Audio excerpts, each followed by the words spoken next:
Well, hello, and welcome to ZBrush Live, everybody. Thanks for joining us on, I guess it's Good Friday today. And we're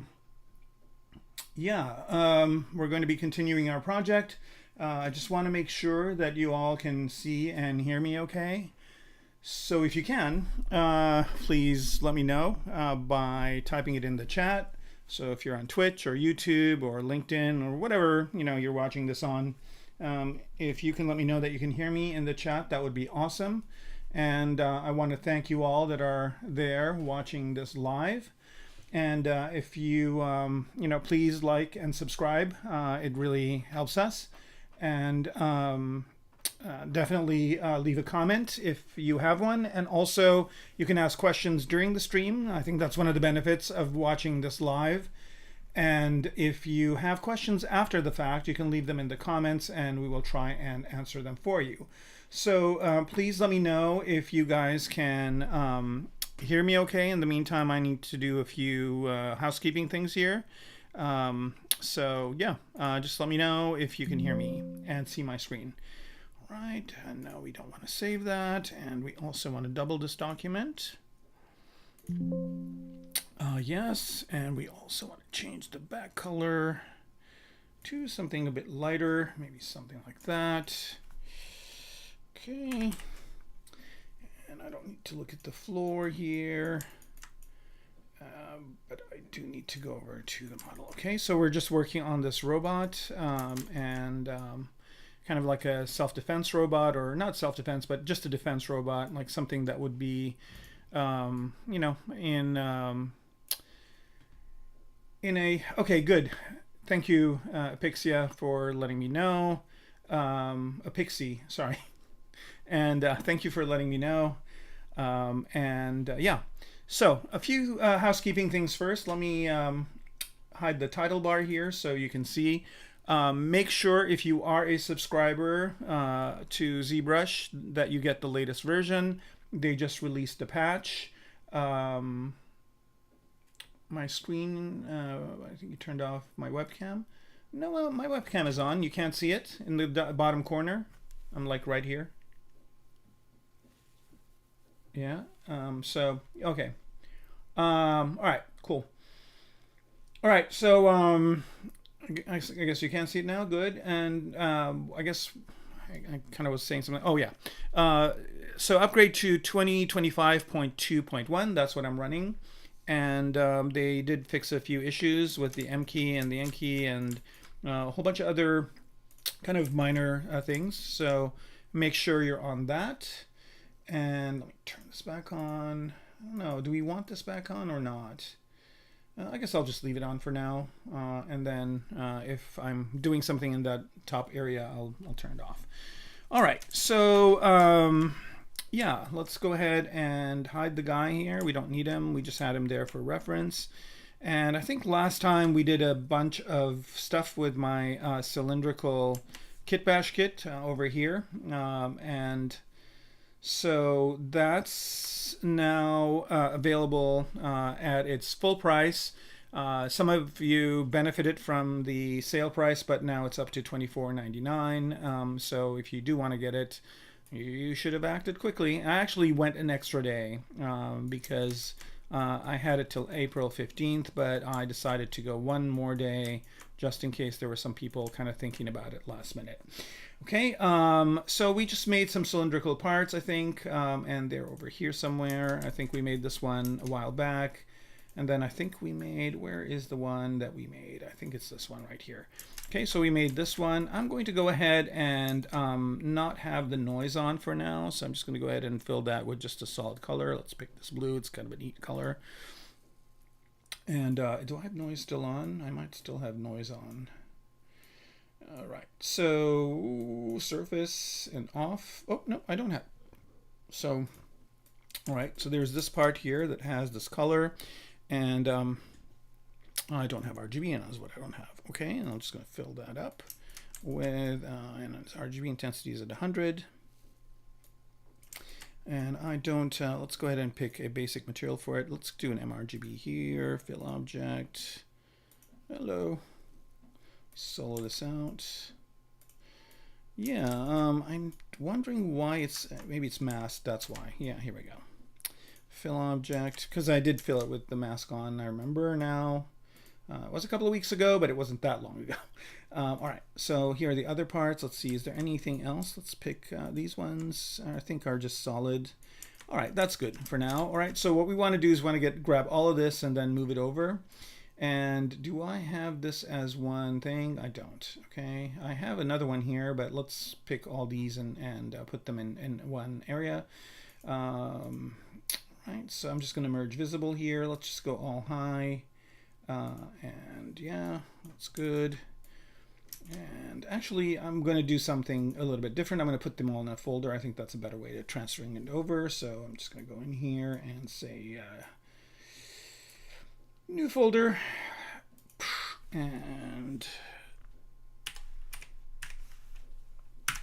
okay, and I'm just going to pop all these guys in there as well. And then, if you guys didn't know that, the way to copy and paste a folder is in Subtool or what do we call it? ZTool, or is it Subtool Master? Or here, I'll bring it up. I have the buttons here in my UI, but I'm just going to bring this up just to show you how to do it. So here, there's a copy folder. So you just copy the folder. Make sure you're on the folder and not in a tool in the folder. So let's close it up. Copy the folder, and now let's go to our mech, which I think is here, and paste folder, right? So the copy folder becomes paste folder, and you just click on it, and now we have that in the scene as well. All right, now I don't want to, I guess I will keep it in a folder. I'll just move this all the way to the bottom here so it's out of the way, and I want to resize it and place it somewhere. Okay, so to resize it, I'm just going to go ahead and go to the folder again, and this is kind of a really neat way of doing it. So I want to transpose the set.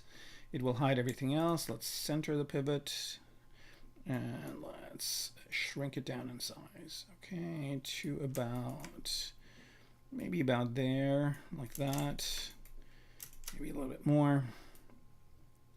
All right, so this is just kind of a part I'm going to use as the hinge for the arm. Go over here like so.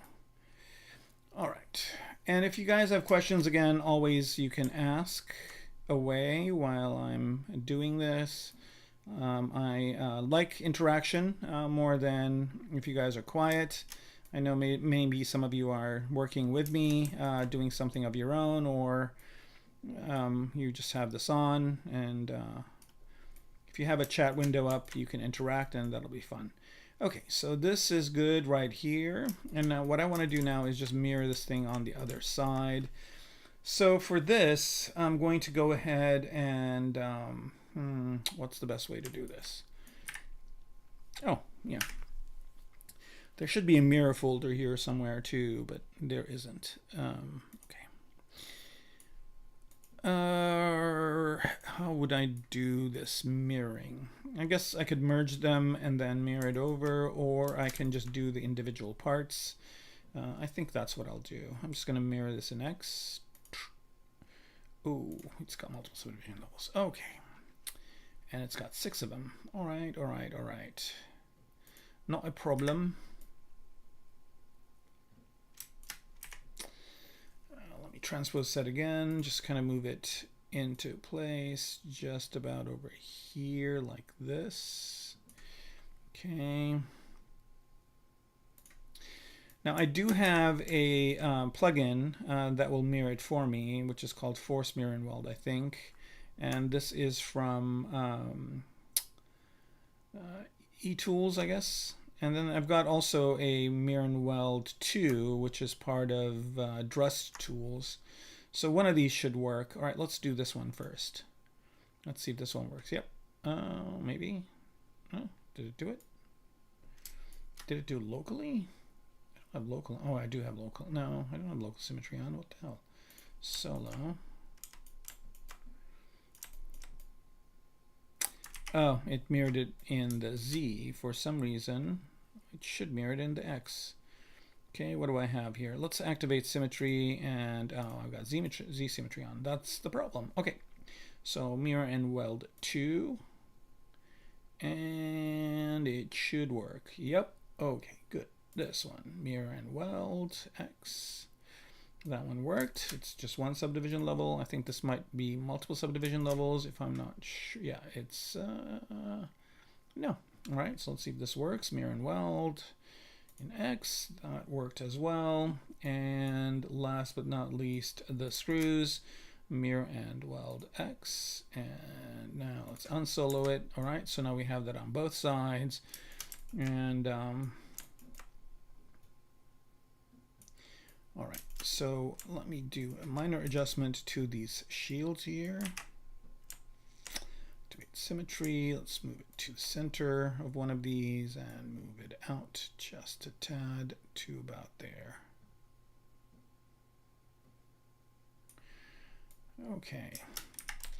I'm rethinking the head. I kind of like this head, but I'm rethinking it to do something else. I was kind of recently watching a show.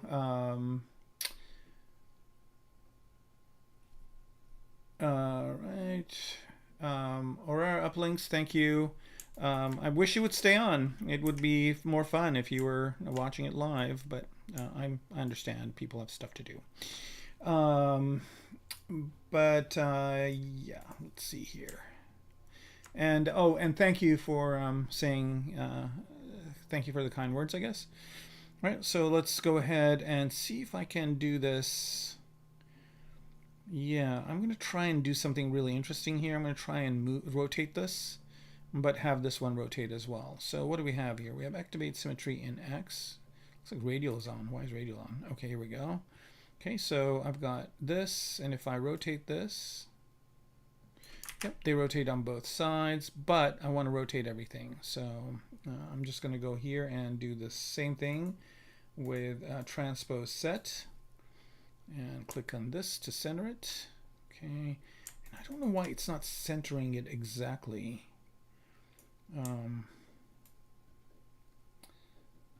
Yeah, that's an interesting thing there. All right. Well, I think the best way to do it is to just make sure the gizmo is in the center, more or less. And I don't know why it's not. Is it because of perspective? Maybe.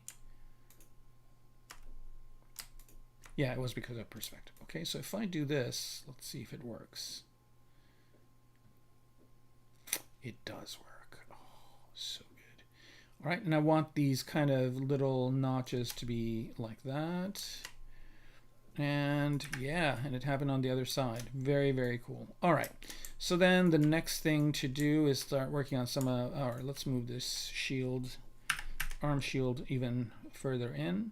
So the whole point, oops, still on this. The whole point of this thing is that it is basically just very well protected, and its goal is to protect kind of a BIP or something like that, and yeah, so I think this here is okay like that. Man, I wish I made this shield a little bit longer. I wonder if I can. Let me see here. What's the polyframe story on it? Ooh. Looks like it is pretty dense, pretty dense, pretty dense. All right, but I can probably do it. Now, also, I think I rotated this. Let's see if I did. No, I didn't. Okay. So, I'm going to do this. I'm going to go ahead and do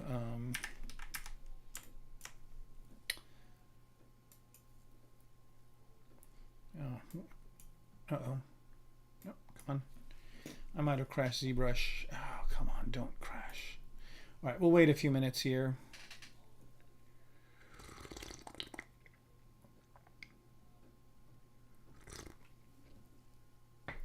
Man, it would suck if it's crashing. I think it is. Because I don't know why else it would do this. All right, let me bring up Task Manager, see what's going on.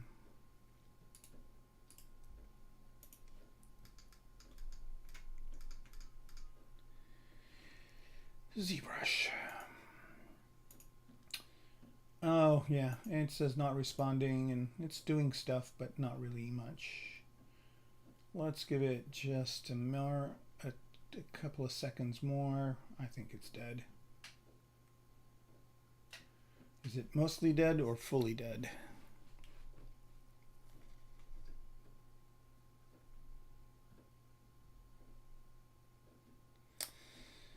All right. Well, I think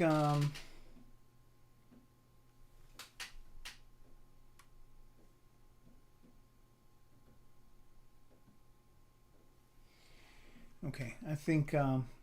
No, wait.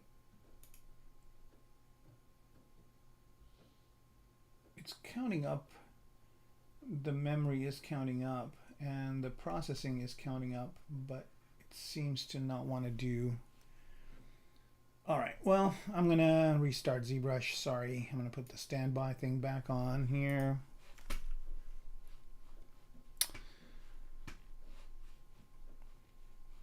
Well, it's kind of a bummer. We're gonna lose some of the work that we did. And I don't know why this happens, but it does. And we didn't really lose that much stuff. I don't think it saved, quick save, did it? No, it did not. All right, not a problem.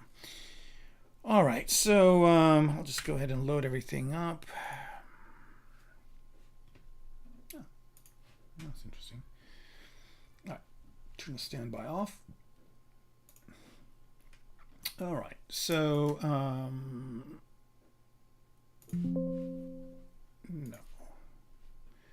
Okay, and where are you?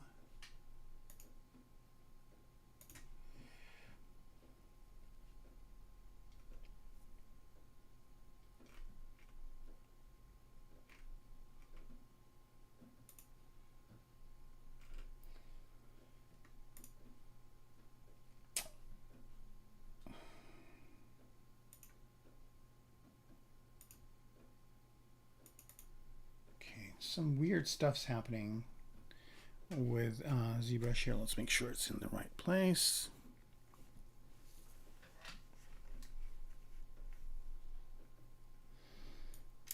Okay. All right. Sorry, I got to do all the things again. So go to Document and do the W size. Where are you? New document? No. Document double. Yes, a half. All right, here we go. Make the background a lighter color. Hide the dude.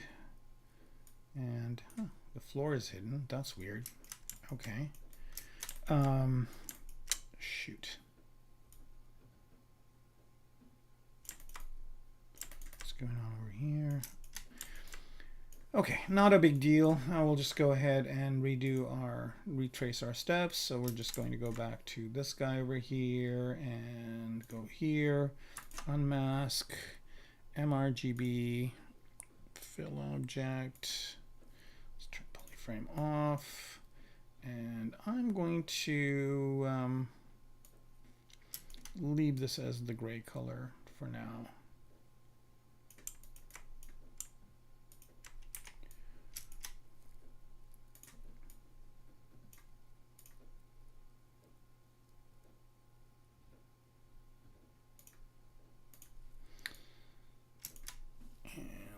Center the pivot on it.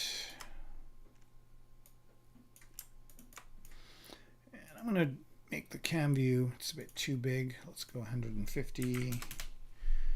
All right. And I'm going to go ahead and do the folder thing again. So new folder.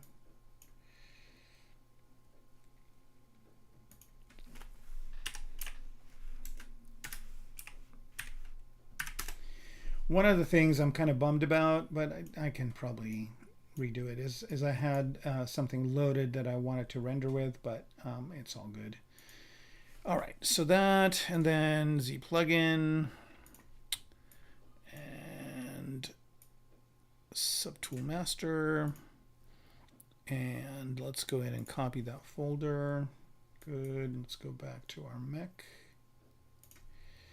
over here, and let's paste the folder.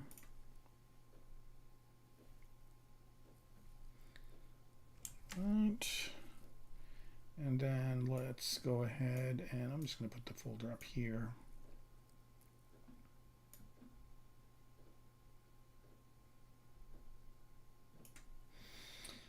Right, and what I want to do is just transpose this set.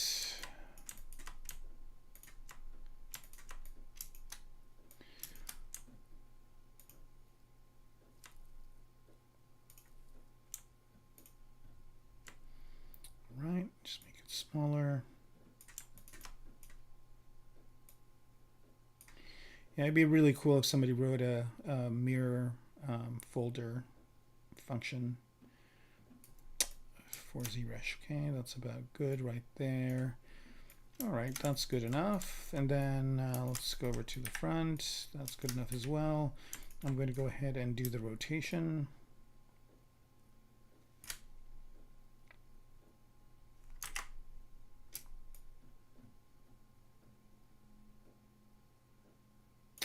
Something like this is, oh.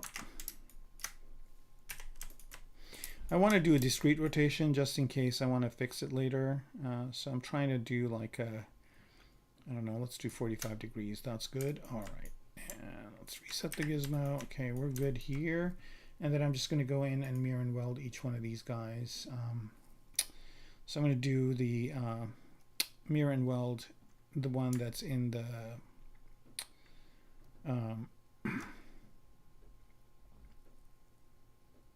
just going to do the mirror and weld too.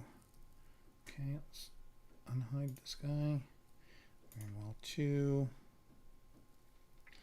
Oh, is the symmetry? Yeah, activate symmetry, not radial and not Z. And let's mirror and weld 2. 1. There's this. See it on the other side. No. Oh yeah, the screws are there. It did do it. Okay, let's move down. Mirror and weld 2. We'll pop that over in a second here. Do I have to do this for every one of them? I guess I do. Not a problem.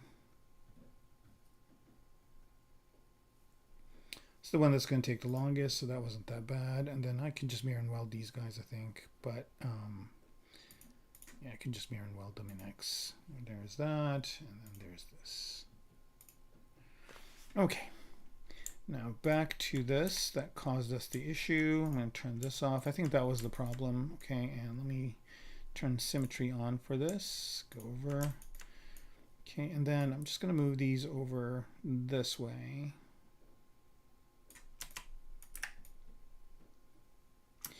Yeah, I was hoping to make these a bit longer, but I don't know. Yeah, maybe I can do it. Let's see. Let's give it one more try. Let's quick save before, though, just in case, so we don't get another crash if something wrong happens. It shouldn't. All right. So I'm going to solo this out. Let's go to polyframe. And I do have good topology on here. But I can't go down in topology, unfortunately, right? I did merge them together. I'm going to try and just mask this way. I think that's going to create a weird, yeah, a weird angle going this way. How small are these polygons? Well, they're not that. I might be able to still do it. All right, so I'm going to do this. I'm going to go ahead and go to ZModeler. And I'm going to mask poly loop.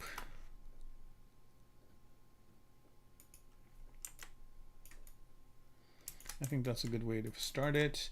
And then I wonder if there is there a mask fill? Mask.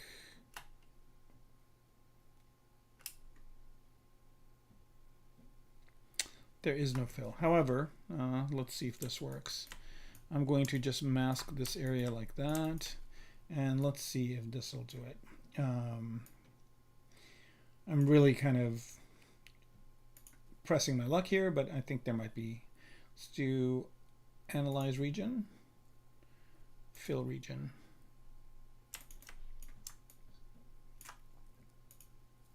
There we go. How cool is that? It works.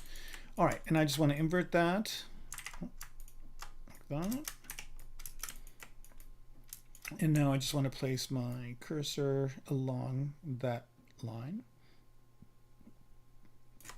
So basically I just click. I think that kind of didn't work because it's going from that surface. I just want to kind of go this way. Here we go. Something like that. And then let's see. Is this working? It is working. Unfortunately, that screw is masked. So let's unmask it. Needs to move down with it. All right. See, now that worked. Worked really well, actually. Yeah, I just wanted this to be a bit longer because these are kind of shields as well.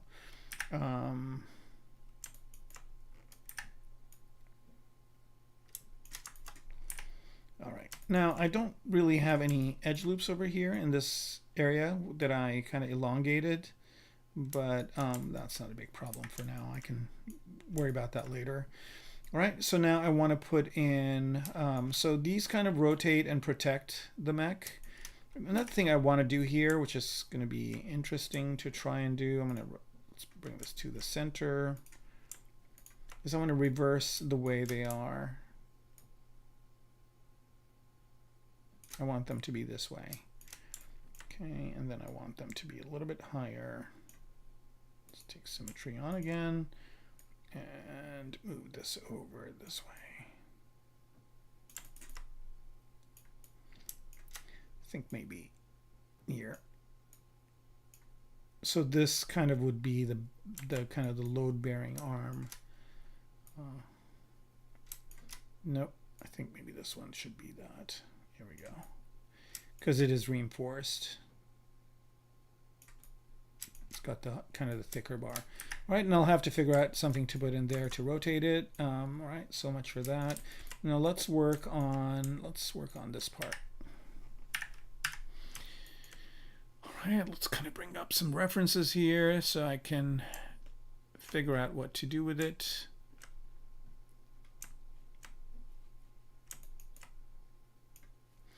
I'll get rid of the floor, it's distracting.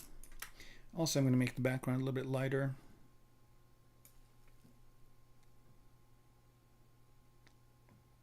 There. And I'm going to change my... Okay, I think, I don't know why it keeps initializing this, but I don't really have Redshift on, do I? No. And do I have any Redshift materials loaded on anything? I shouldn't. I mean, I do in that other subtool.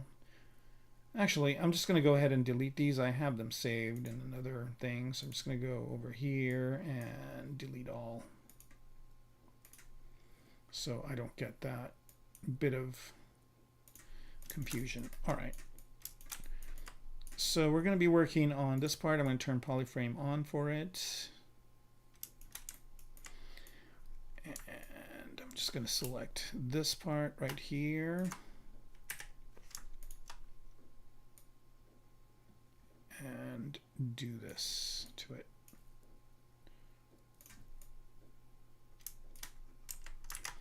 Actually, before I do that, I want to add a couple of more edge loops. Over here, let's activate symmetry, insert, okay. Now again, I should mention a couple of things. One is that they did add the capability to snap in the middle. So, and I do have a preset for it. So I'm going to use my preset. I'm just going to go here, my preset, insert edge loop. And this should be the default edge loop in my opinion, because it just kind of snaps to the center. And let's see what that did. It did exactly what I wanted it to do. And then I want to do one more over here. Okay, good. And I'm just going to select these guys and move them down. I think this works a little bit better. All right. Again, we have a quiet bunch today. You guys are not saying much.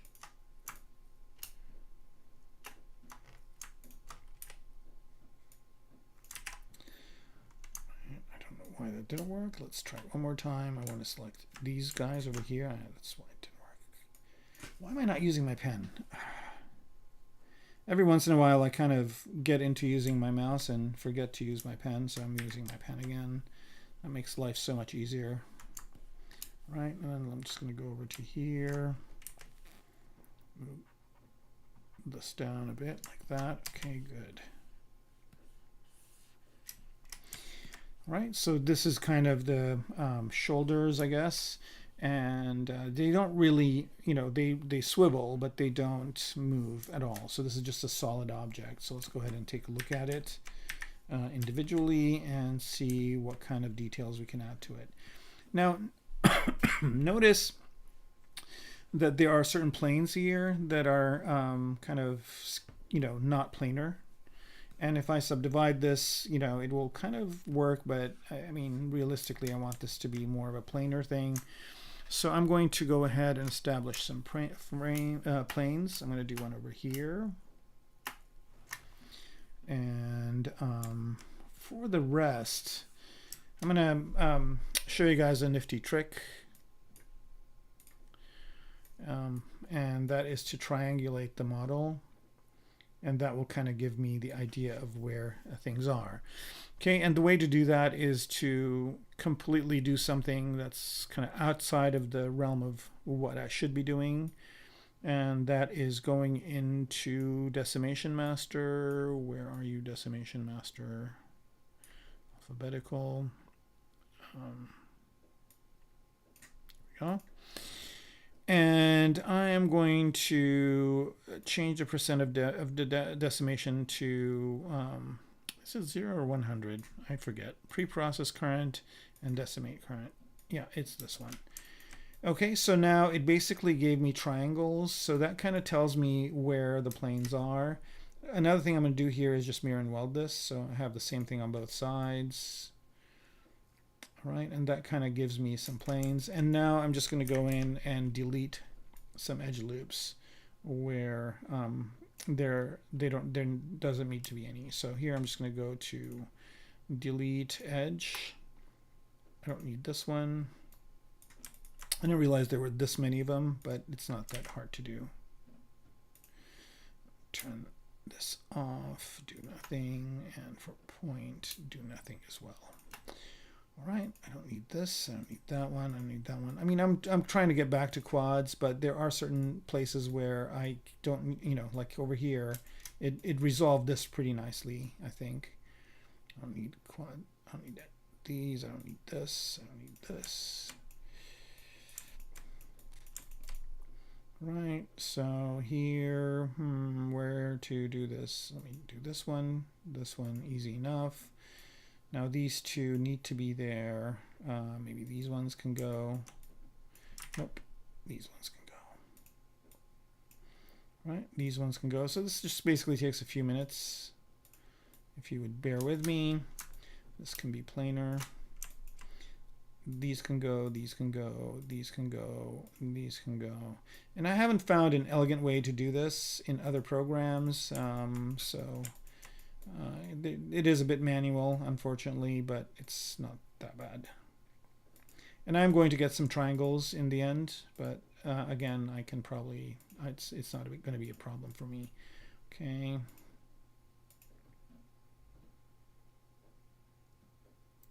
And I could have broken this down into different parts. I think that one's good there. This one can go, this one can go, this one can go.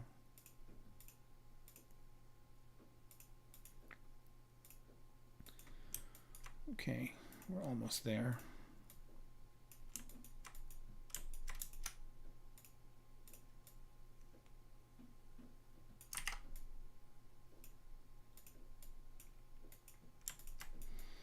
It's interesting where it decided to put some of these, but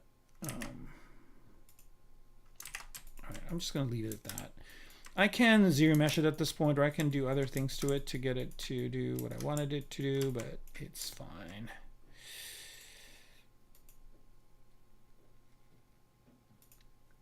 Just a few more over here. I'm going to slide this edge back. Just a tad. All right. Okay, so this is good. Now what I want to do here is do dynamic subdiv on this, which is going to make it funky, but that's okay. I'm going to do a Q grid on it. Just get a little bit of a bevel. And let's do chamfer. No, let's do bevel. And coverage to about there. And let's apply it. Okay, so now I basically have a little bit more geometry, but it's fine. It's kind of doing the shape. I just want to see what it's looking like this way. And for the most part, it's fine. I'm going to go ahead and just do a little bit of a relax on it, just a one. Oh, actually made it worse. What about a polish by features of one? That might be bad too. Nope. All right, neither one of these worked. So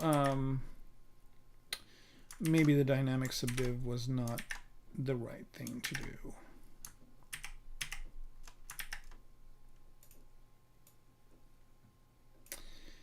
Another thing I can do here is, let me see if this works.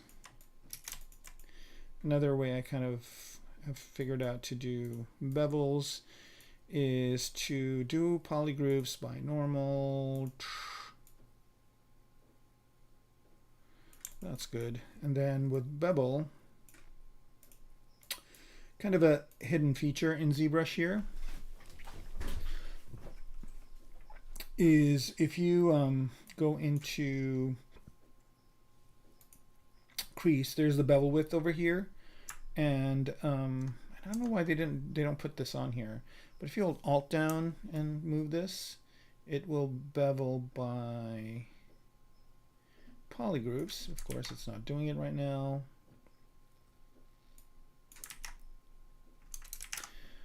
But another thing is you can just basically crease PG and then do it that way as well. So I'm just going to do that. Crease PG, crease polygroups, and then bevel. And that kind of gives you an interesting, yeah, that works much better. I'm getting some non-planar things happening again, but that's fine.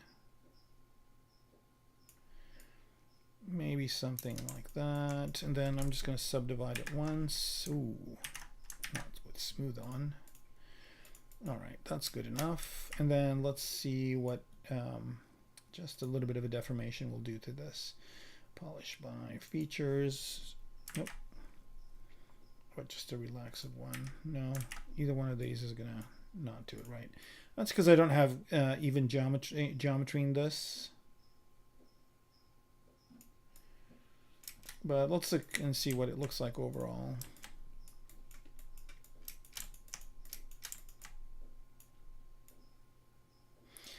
It looks okay, but there's some weird kind of, I mean, light will kind of catch these and make it look funky, so I don't know if that's going to work. All right, so let's undo that bevel.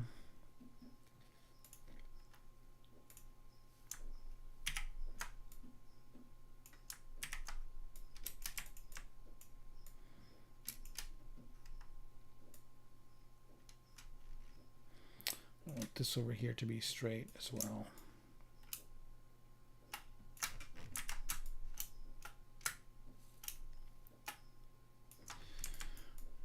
All right, I think that's good. Solo that out. All right, so there's a lot of it that's not showing in here, so I don't really need those parts. I can get rid of them and probably remove this whole chunk right here. I do this to it. And I could probably go more.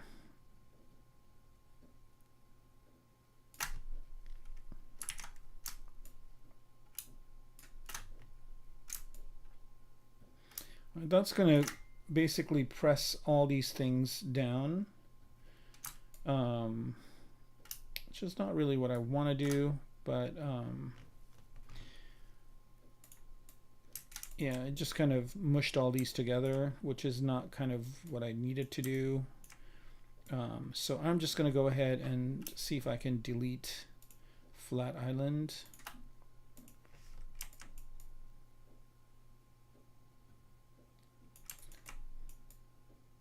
It's like this weird little thing over there. Let's see if I can get rid of it somehow.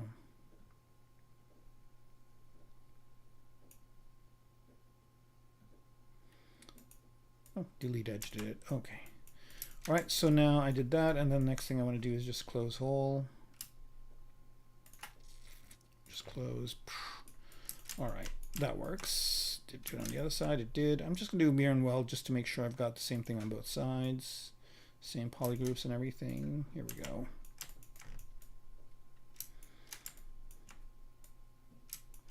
In a way, the back looks better. So I'm just going to do the same thing I did earlier, which is just, without symmetry, of course, center this and rotate this around like that.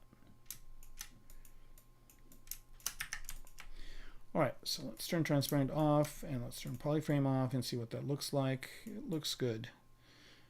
Yeah, it's funny. Sometimes you just have to turn things on their heads. And the way I know to do this trick is from Ridley Scott, who in Blade Runner, here's a little bit of trivia for you guys, is if you look at the columns in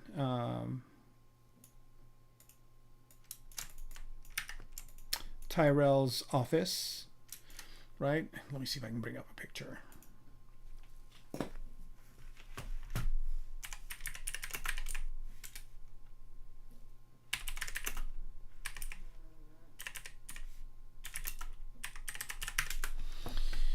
All right, here it is. Okay, so let me just bring the browser over so you guys can see. So initially, just go to images. In this kind of very popular scene in the show, and I'll bring this one that kind of showcases it more. This is a 3D model of it. Let's see if I can find one. I guess I'll just do this one. Let's make it bigger.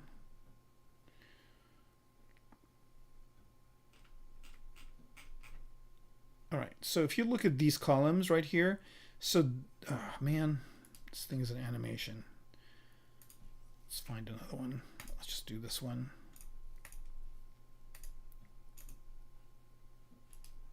Oh my gosh, why is this so hard? Interior.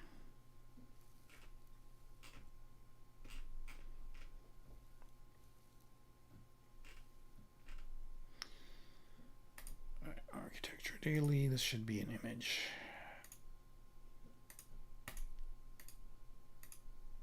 I don't want to do that. I just want to see this damn image. Okay, here we go. All right, so if you look at these columns, like this part right here, I don't know why it's doing this overlay thing, but anyway, this part right here was upside down, right? So and Ridley Scott was like, no, you know, this is a very interesting feature. I don't want that to be on top. I want that to be on the bottom. So he made them turn these columns around so that this feature was on the bottom. And so, you know, sometimes if you just turn things around on their head, you get something more along the lines of what you want, I guess is the moral of that story. Okay, I'm gonna go ahead and delete this poly edge loop right here. Okay, I'm still deleting. Oh, that's not working. I don't know why. Is it not connected? It's probably not connected. Not a problem. I'm just gonna go ahead and select half of this, and delete half, and mirror weld it on the other side, and then delete this middle edge loop. Still doesn't want to delete it. Why not? Goes all the way around. What is the problem? I wonder if there's a place where it is having issues.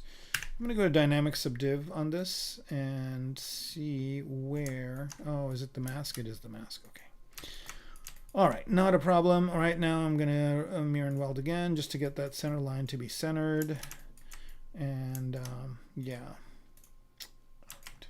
I'll leave dynamic subdiv on. Kind of has a nice look to it. I'm not going to apply it though. All right, it's looking really neat from the back, and I just want to get the front to do something interesting as well. I think it looks okay for the most part, but I might want to QMesh these guys. All right, so I'm going to use this kind of newer function in ZBrush, which is the select function, which is like so cool.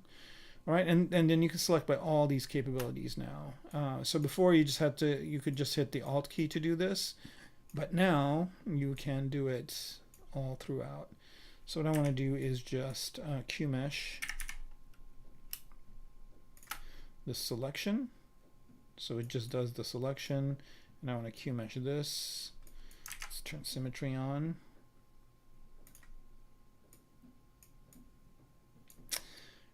And we'll do this as well.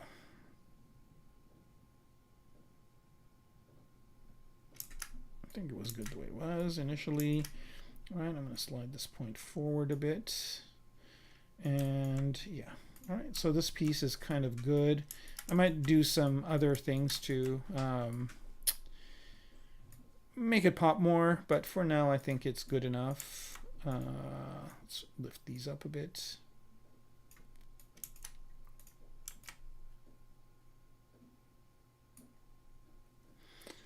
And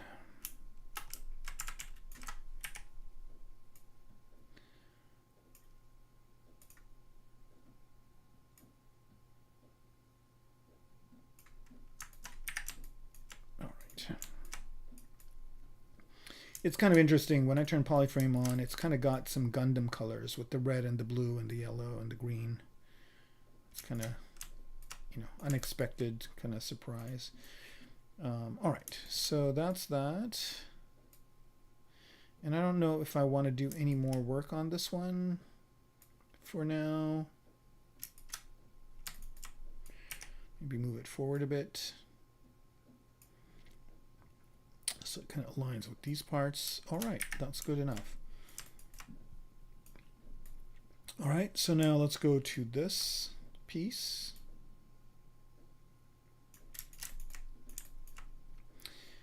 And there's this weird kind of thing in the middle here, and I can fix that by just doing this, moving it over. Let's turn off symmetry, moving over a little bit this way, mirror and weld, and that should fix it. Yep. All right, so we got rid of that part, and then let's just go to the center here and move this out.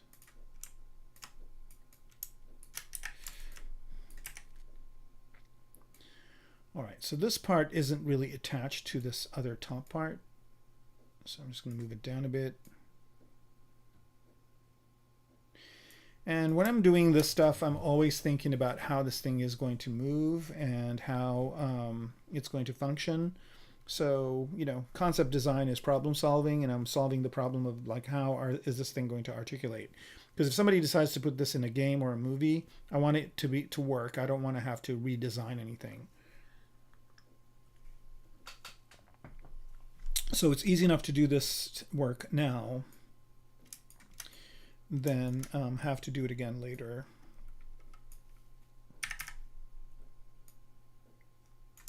Let's turn on symmetry. So, all right, so there's this kind of wedge over here that is completely unnecessary. So I'm just going to go in here. Again, I went to my mouse. I'm going to go in here and do a stitch. All right, these there, these there.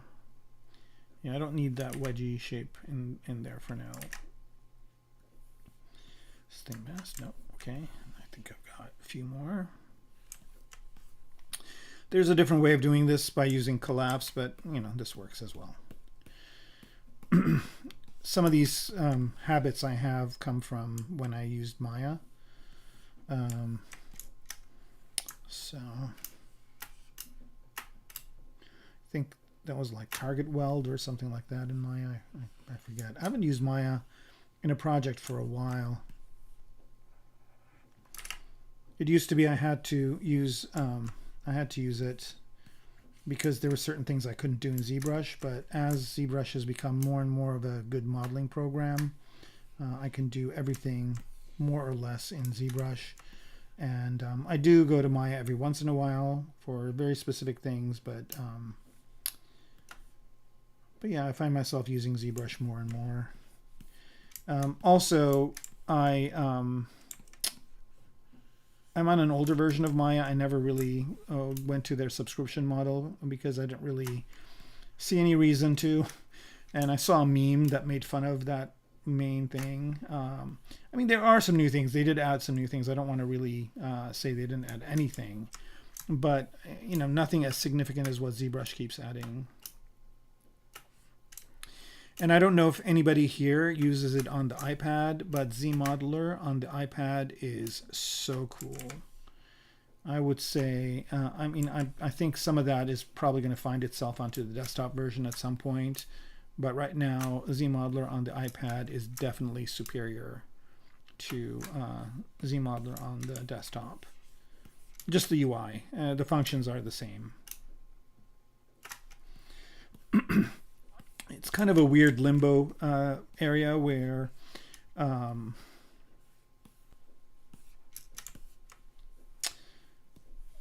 you know, it's kind of difficult to have features not be exactly the same. There are definitely certain things in the iPad version that I would love to have on the desktop version as well.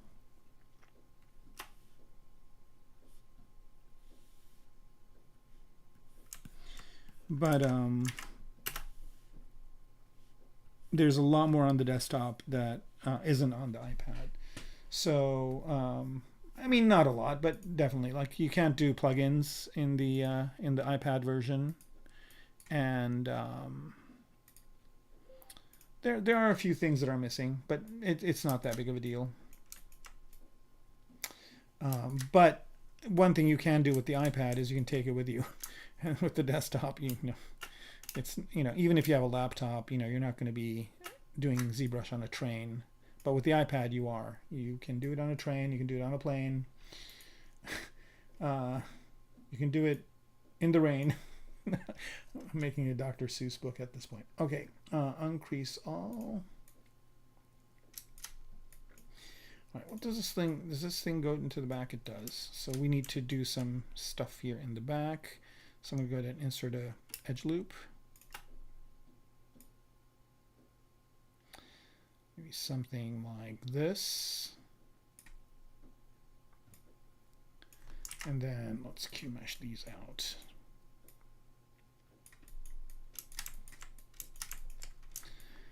I didn't need it to flare, but that's fine. I think today, you know, could be the record for the most quiet audience I've ever had. It's not like there's a...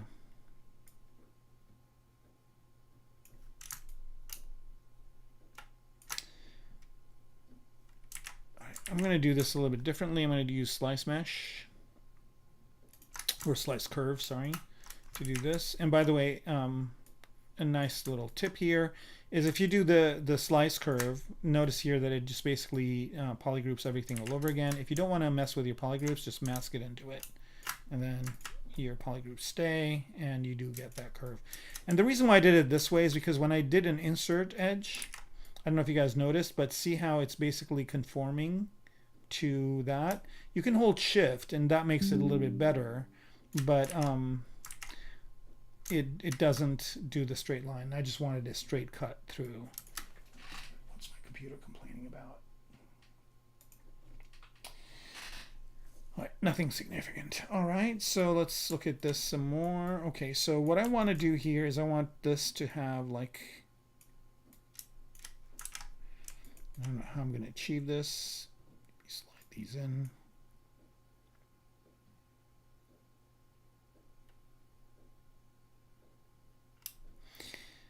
I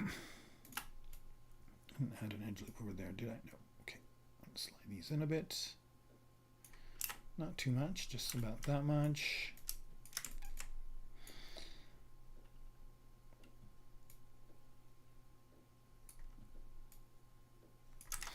I was going to kind of pull these out, kind of to have a certain look or shape, but I'm not going to do that because I think I might just add a couple of cubes in there. As a matter of fact, I'm going to do that right now. All right, so I'm just going to go ahead and go to Subtool, Insert, Polymesh 3D, go to my Primitives brush, and change that into cube, move it over here. No, is it really small? It is. All right, here. I think this will work better. Just put that there.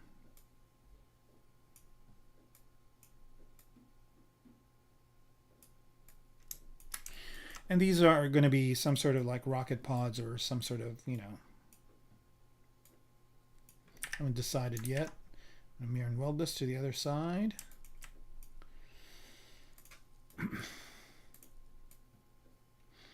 All right, the block out is working okay. Yeah, we don't want to continue to do that. And then let's go ahead and go to, got my pen out again.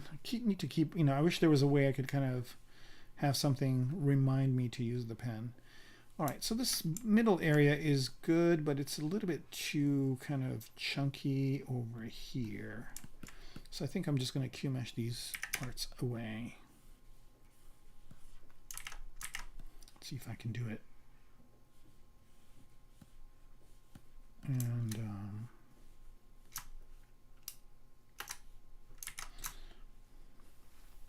still on slice, so I'm going to get back to clip curve.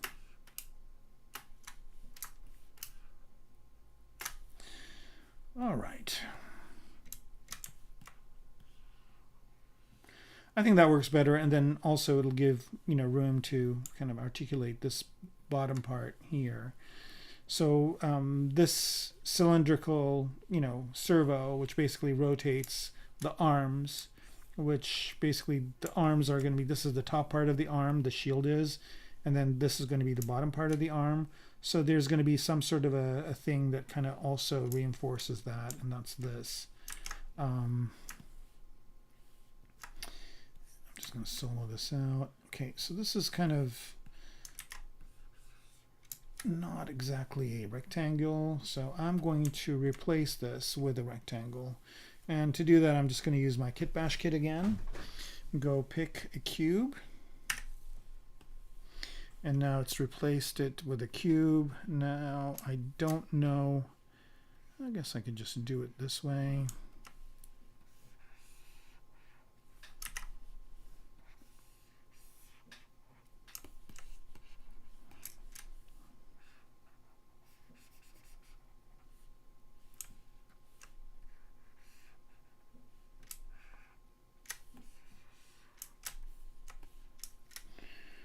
All right.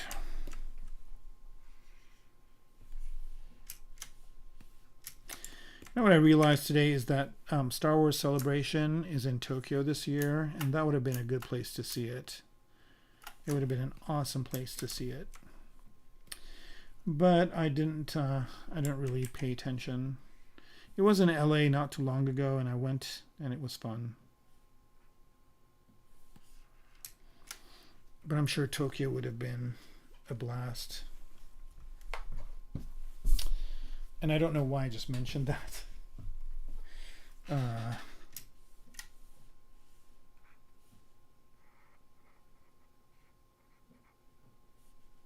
I might need to redo this thing again at some point, but I'm just kind of putting it there as a placeholder. I just want to get an idea of what it would look like.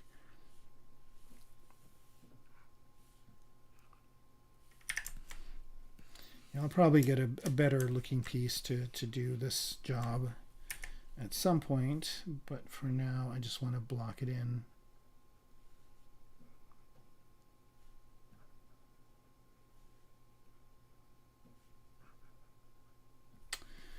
Okay. All right, so this cylindrical thing is held by these 2 points, and then it basically rotates in this direction, oops, like this way. And then I have to maybe figure out a way for it to rotate the other way as well, and that'll come as I continue my work on here. So let's see what else we can do. Again, I'm just working on primary forms. I probably will be working on primary forms for a while.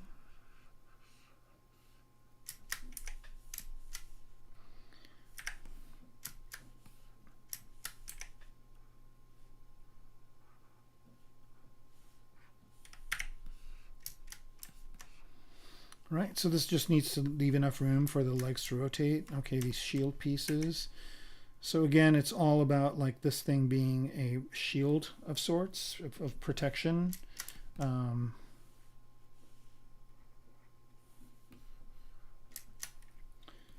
So basically we'll be protecting a VIP or, you know, or doing combat.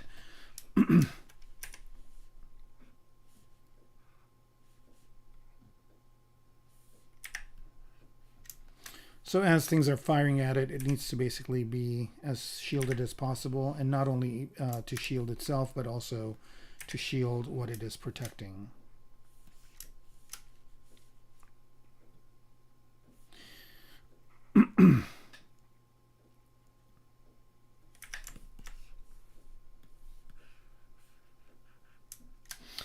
All right. You know, one of the challenges with this thing is it looks like, you know, it's really, I mean, on its own, it kind of doesn't work as well. But when you put the guy next to it, it kind of tells you, all right, this is feasible. I'm going to move the arms out. Did I separate out the arms? I did separate them out. Okay, I'm going to bunch them up again. So I'm going to just put them in a folder.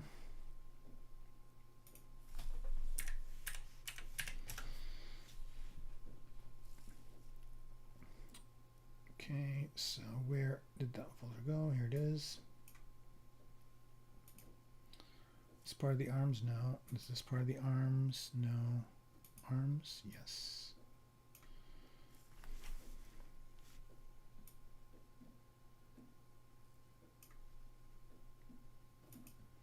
And I'm just hiding this just to make my life easier. All right, and this is the part of the arms. It is. And I think there's the hand. I think it's all one piece.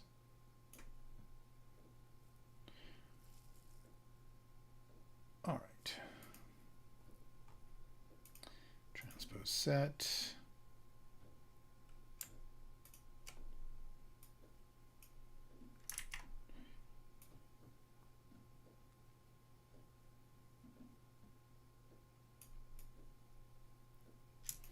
All right, so that bottom bar that I added, that's going to be the reinforcement for the arm part. And I'll probably have to design another one of these cylindrical things to put over here. One thing that I was watching the other day, there's this movie on Netflix. Shoot, what was it called? Dev says hello with like 50 O's. Hello, Dev. How's it going? Hope you're doing well. Let me see, what was the name of that movie? I was just watching the show on Netflix. I keep going back to it and watching this one part that's really, really good. And I just want to remember. Okay, it's called Outside the Wire is the name of the show. And so basically, there's this one scene where they're outside of a bank and they're holding hostages. And so the people holding the hostages have robots. And then there are these other robots that come in, which are like, you know, government robots or whatever, or police robots. And there's a fight that goes on. And, you know, that's one of my favorite movie kind of war scenes or fight scenes with robots in them. And in it, there's so these robots are kind of walking, and so there's this robot and it's holding the gun this way, and then all of a sudden it just switches arms and holds it this way, right? So instead of going this way, it just basically completely does that. Now, for a human being to be ambidextrous like that is almost impossible. But with a robot, it's just like using the mirror function in ZBrush, right? It just basically says mirror, it's like mirror the rig or mirror the kind of the action in the other direction.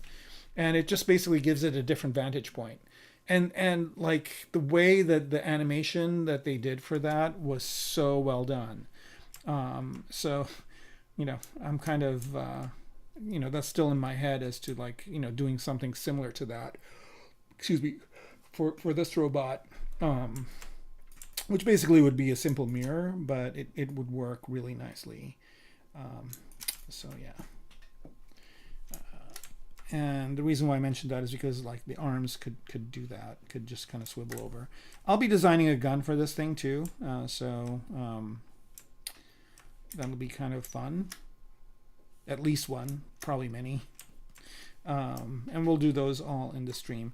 I might, you know, I was kind of thinking this was going to be a shorter stream, but I think it actually is going to be a longer one if I do all the props and everything. And then I will probably use some assets from some kit bash kits. Like I think I have a big, medium, small kit that's a military kit, so I'll kind of put some soldiers around it and create some sort of a scenario. I might redo this head. I kind of like it, but I kind of also want to have a different one. So maybe there'll be 2, 3 robots, and one of them will have this head, and the other ones will have different ones. All right. Do I feel like designing a head right now, or do I? No, I don't. I just feel like continuing this on. All right. So that's there. That's there.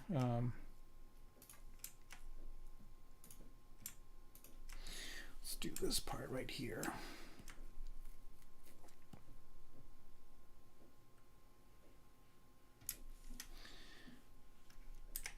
I wonder if this part would look better if it was just, yeah, it does. It does if it's just like this. All right, I'm going to replace this with a cube as well. Start over with it. And let's unify this cube. I don't know why it's so, where is it? Is it huge? What's going on? There it is. Oh. Let's go back in time. All right, so there it is, and I just want to replace this with a cube. There it is. Okay, we're back. Why is it going that way? Is local symmetry? No.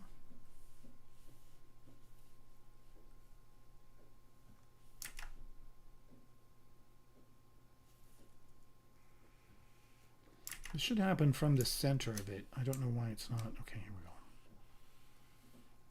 Why it's growing it out that way. Is there more to it than that? Yeah, there's like a little thing over there. All right, let's see what's going on with this. I think there's some other parts to it. Maybe there's 2 cubes. Why are there 2 cubes?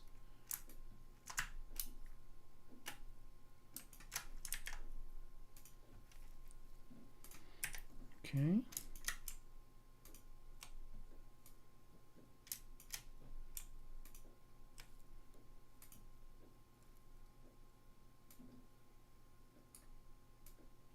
So weird. Did it fuse them together? It did. All right, not a problem. Let's do this one more time. I'm going to actually just go to the center here and just replace this with a cube.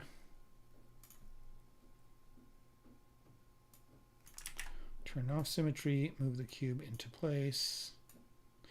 I mean, I did that before, but it kind of got warped. So what is this little piece over here? What are these guys? Why are they there? Just going to delete that. Okay. All right, back to this. Mirror and weld on the other side.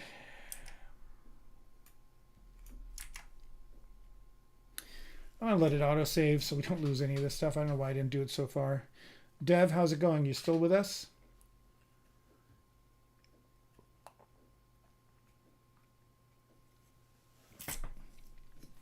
All right, save happens pretty quickly because it's not that big of a file yet, and we don't need the dude.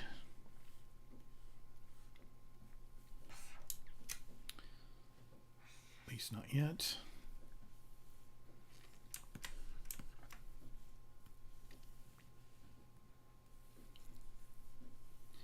Yeah, I don't know why when I move this. Oh, because I don't have symmetry on. Jeez. Mirror and weld. Okay, here we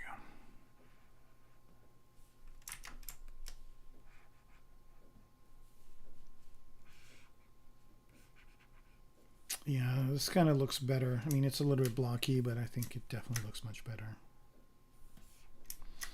Just creates more of a kind of a defense zone. And right now I'm just going to model it like this, but then, you know, eventually it will be rotated. Why is this? Yeah, I'm just going to model it kind of like this for now. All right, then make this thinner, bring it out, duplicate it, split mask points, and then make this one taller.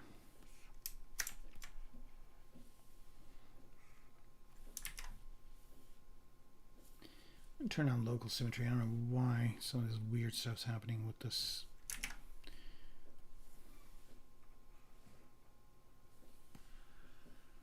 Something like that.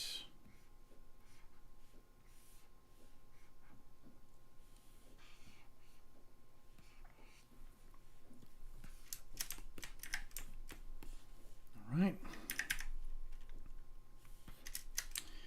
And what I want to do here is inset this. And I'm going to mirror and weld it in the Z direction as well. Oh, when did that happen?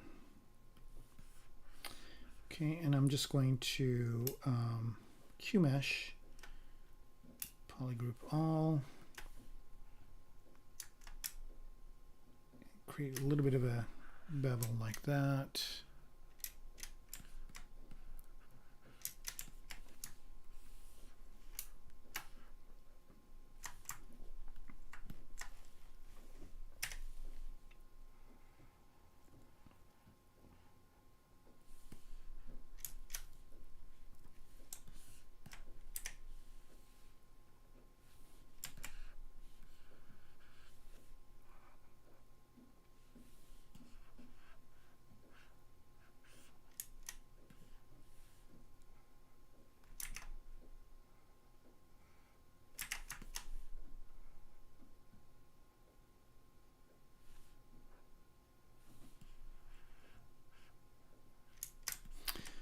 Thing about you know, from a design perspective, I'm thinking of how this would be, you know, like, is the back going to be as defendable as the front? It should be. So I'll probably be putting some of these things in the back as well. But right now, just want to create, mirror and weld it in the Y. Okay.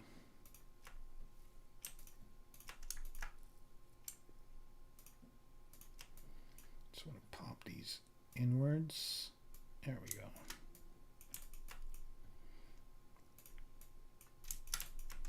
Then I just want to put another one of these guys here, and then bring QMesh single poly. Okay, so now it's telling me it's non. Oh, it is. Okay, and I just want to create like something like that to hold these pieces in, and then there are these pieces. I come back to it and make it fit in there.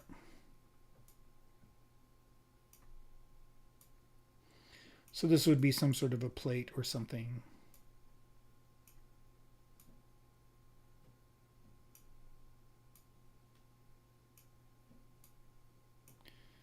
Like so.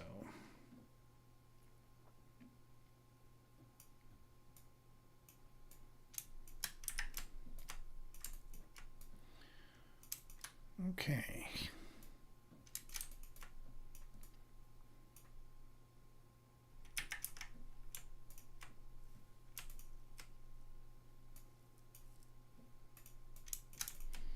I definitely don't need these edge loops or this one for now. Okay, I want to mirror and weld it to the Z.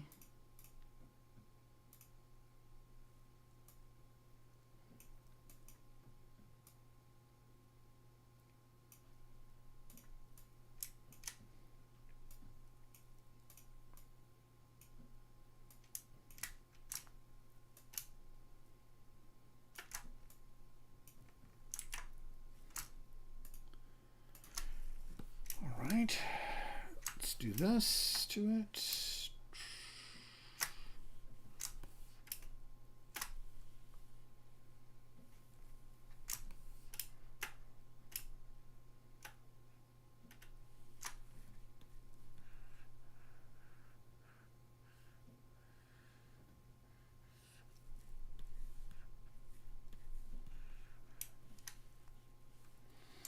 All right, and also I don't really like these kind of sharp angles over here, so I'm going to try and see if I can do a bevel edge loop. Let's see what that gives us.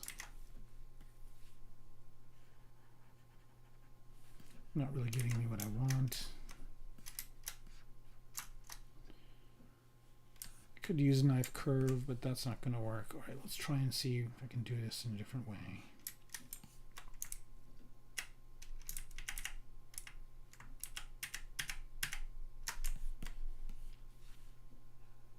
Here we go. This is more like it. Okay, mirror and weld Y.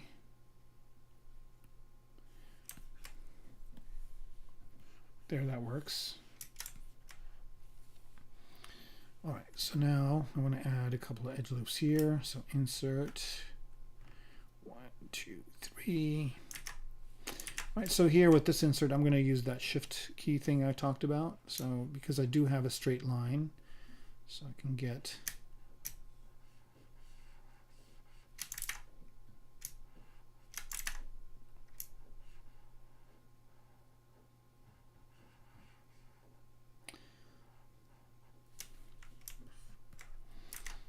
you know what's really weird about this? I'm going to do a local. Let's see if this works.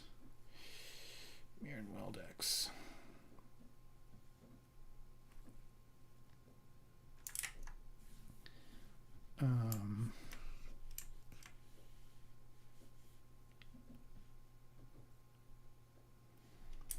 That did, and I'm just going to turn this off.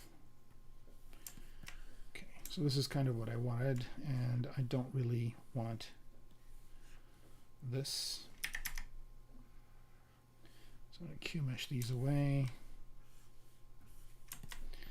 There, that looks much better. All right, and then what I want to do is select these guys. So here's a perfect example of where that selection will work well. I'm just going to go ahead and do select, polyloop. How cool is that? Okay.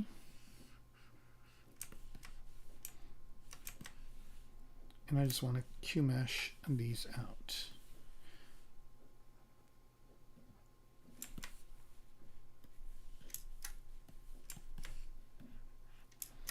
All right, still good.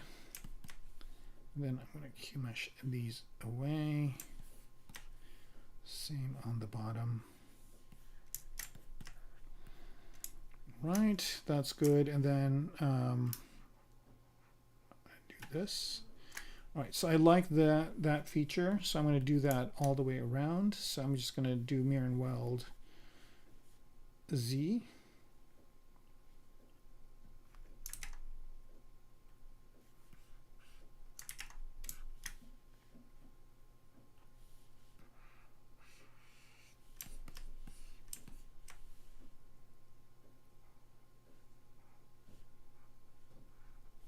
I don't want these guys to protrude.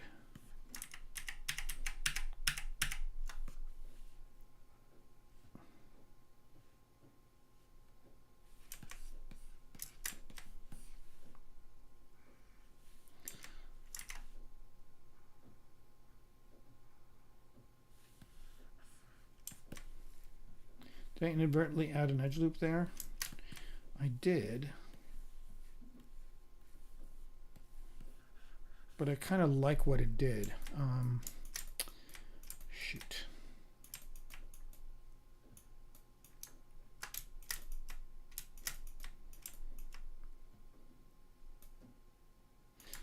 All right, well.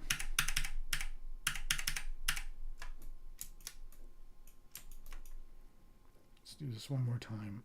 But this time I'm just going to unselect the things that I don't want to have those things done to.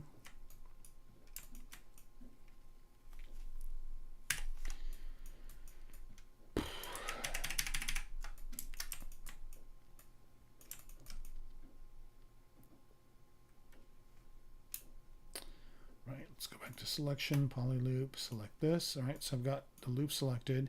Now, interestingly enough, let's do mirror and weld X. Just make sure we got the same thing on both sides, and then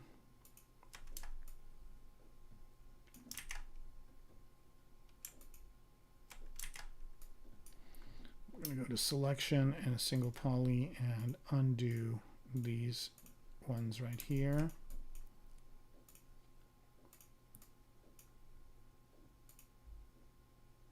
It says it's non-symmetrical, so whenever that happens, it's all if you mirror and weld it. Still not wanting it. All right, so the selection is kind of funky, and I should tell them about this. It's not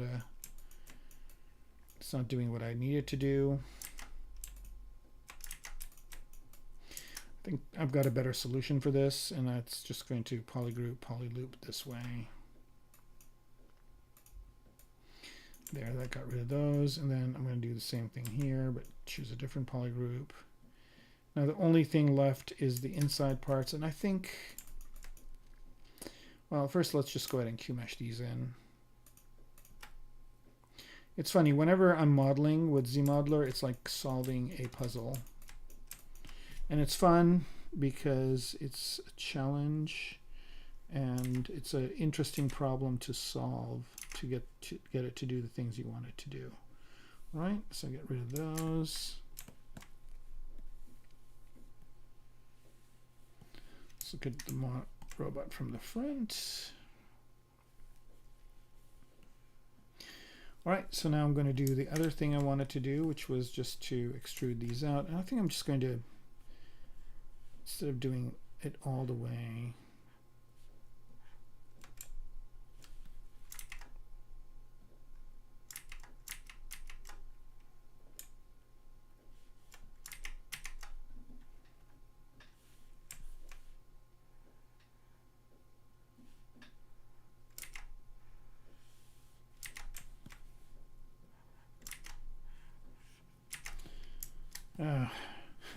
I want the QMesh to kind of stick to the thing on the bottom, but it's not going to do it. All right, because it's got an angle. All right, not a problem. Select single poly. Yeah, it says non-symmetrical operation. I don't know why. I mean, I'm mirroring and welding it. It should be exactly the same. All right, this is something, all right, I think the best way to solve this problem right here that I'm encountering is if you're having problems with mirroring, the best thing to do is just to delete the other side. So I have delete by symmetry, just work on one side, get it fixed, and then mirror it to the other side. Okay.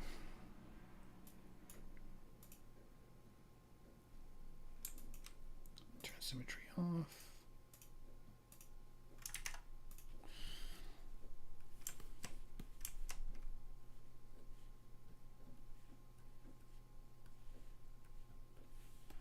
Okay, so I'm not really caring about the back because I can mirror and weld that too, and I'm not even worrying about the bottom. I can mirror and weld that too. So I'm just going to QMesh these guys up. Perfect. That's what I want.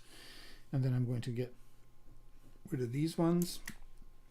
But you know what? I'm not going to get rid of them because I'm going to do that thing I wanted to do. And of course, I don't have slice mesh on. Get back to slice curve. Keep saying slice mesh, but it's slice curve. And then popping, doing this. Okay, good, good, good. All right, and then just getting rid of this and this. Okay. And then I want to do, I'm not going to slice this one. I'm just going to do the clip curve. Another thing I could also do is slide, which is probably what I'm going to do, which will work better.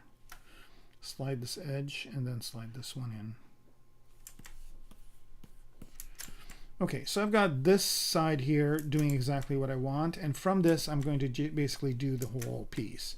So this is how it works. I'm going to go ahead and press W, make sure that my gizmo is in the center, make sure I'm on local symmetry, and then first let's do the mirror and weld X. Okay, so now I've got this working, right? So this is good, the top. Now I'm going to take that exact same thing and mirror and weld it to the Y side. So now I've got it on the bottom as well. And I want the exact same thing on the back. So I'm going to do Z and do Z. All right, so that didn't work because my gizmo is not where it needs to be. Now it is. Mirror and weld Z. And yep, there it is. That's what I wanted. And so now that that's working, what I want to do is turn local symmetry off and mirror and weld this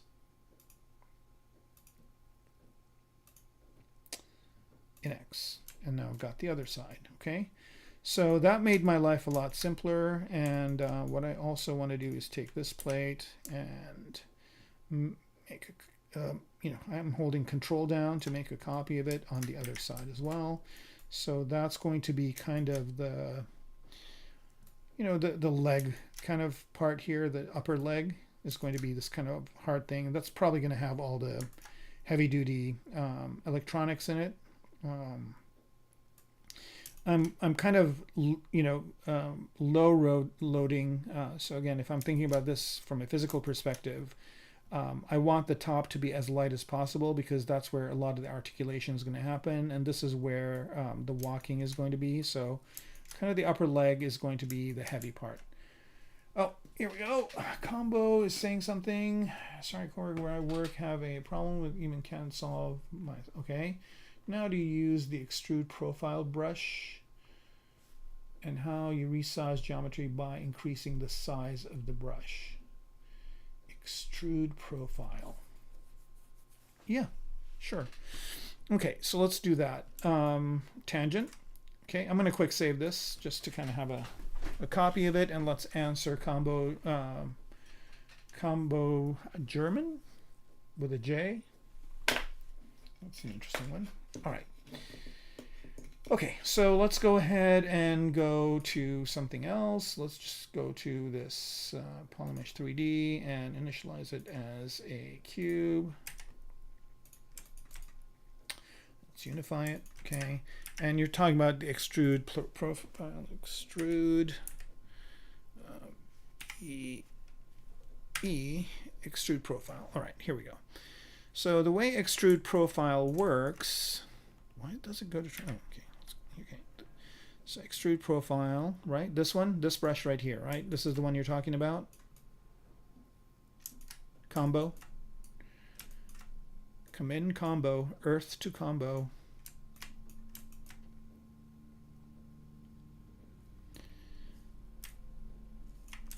Is he still here? I'm not going to solve this problem for you if you're not here. So I'm, I guess if you come back, let me know. I'll jump back into here. Let me pick a different profile. Let's pick this one.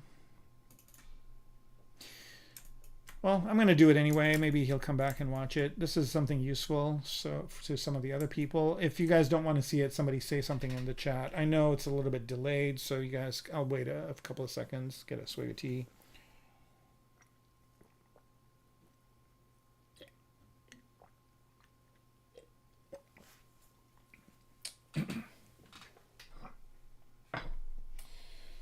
All right, he's still not coming on. All right, I wonder if he's still on. Let me see if I can find out. Filtering. I don't see him on here. I mean, did he just come in and go? Oh, all right. Only got one person says it looks useful. All right, I'll do it. All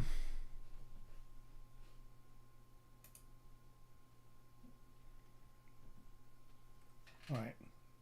Whoa, okay. That was weird. Okay, not a problem. So the way that this works is the profile brush, basically it's got all these profiles here, right? And you can just choose any one of them you want. Like you can choose this one. And then when you do the curve, you draw the curve, it basically draws out the profile out. So let's pick something else here. Let's pick this one. Right, so I'm drawing it and there's the profile. So basically what it's doing is for every one of these segments here, it's creating this profile and then it's tapering it off. Okay, so, you know, and you basically can just draw out your curve, and then when you let go, it draws this out for you.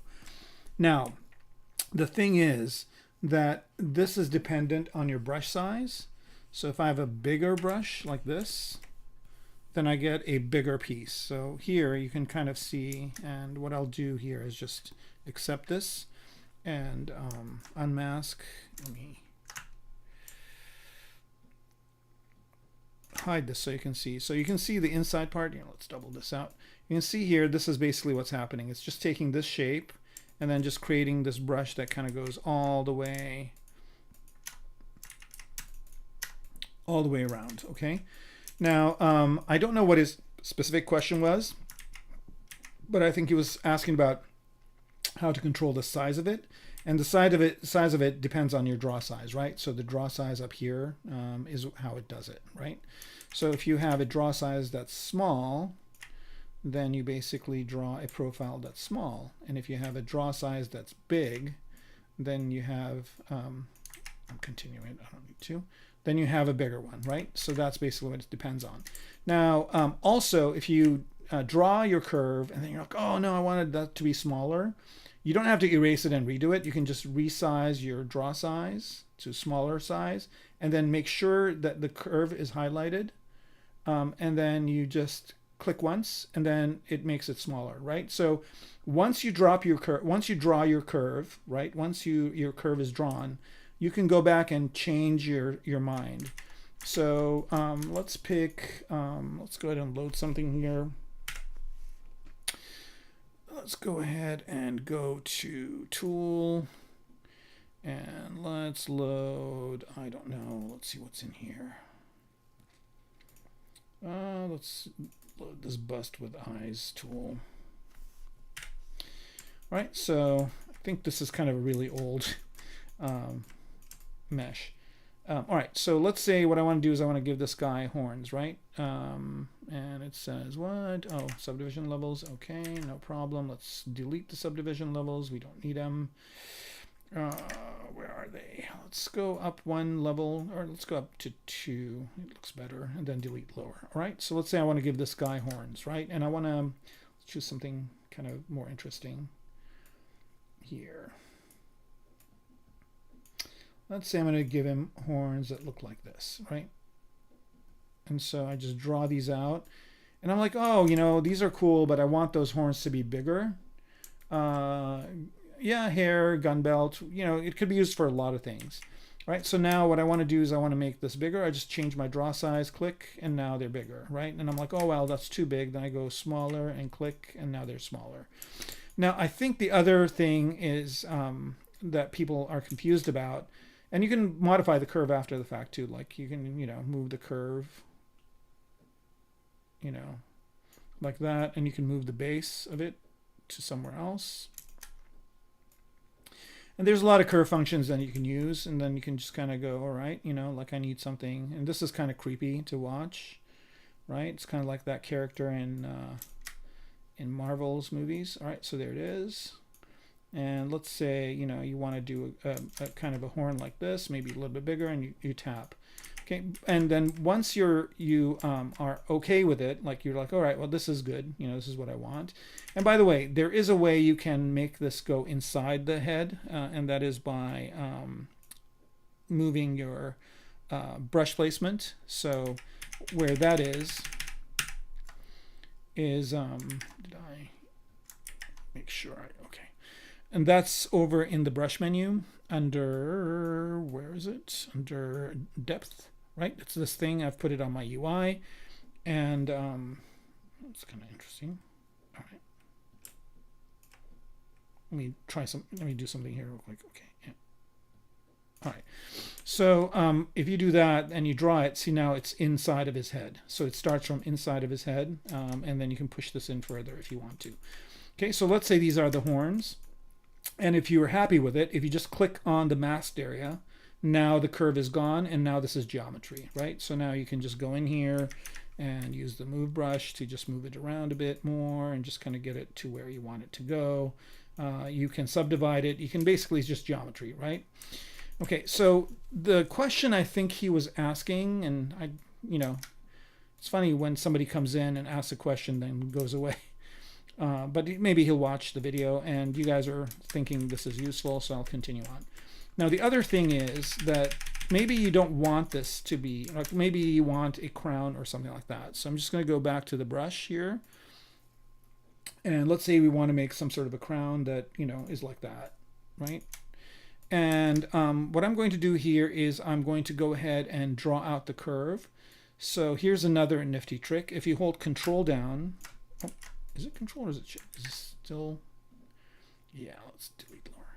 Okay, if you hold Control down, start your curve, hold Control down. Is it Control? Am I doing this right? Or is it Shift? Sorry, this is gonna take me a minute to remember how it, oh yeah, if you hold Shift down, see it kind of it wraps it around the head. And if you let go, now I've got it going this way, right? It's kind of an interesting thing, but maybe what I want is I don't want it to come to a point, right? I want it to be the same thing, okay? So to do that, it's in the, I think it's under, is it under stroke and curve? I think it is. And if you go under curve here, maybe not this one, curve functions, no, curve modifiers, edit radius, focal shift, snap distance, no, not here. Curve functions, not here as well, curve, no, modifiers, okay. So it's not under this curve. Is it under brush curve? It's not under brush curve, but it must be, where was it? There is a place where you can actually change this so it doesn't taper, right? So right now it's tapering. It's going from big to small. And there is a place where you can change that. And I think it's not under curve here. I think it's somewhere else. And I'll find it. I think it's probably in here. Okay, I have the brush loaded. And it is a brush function, so it should be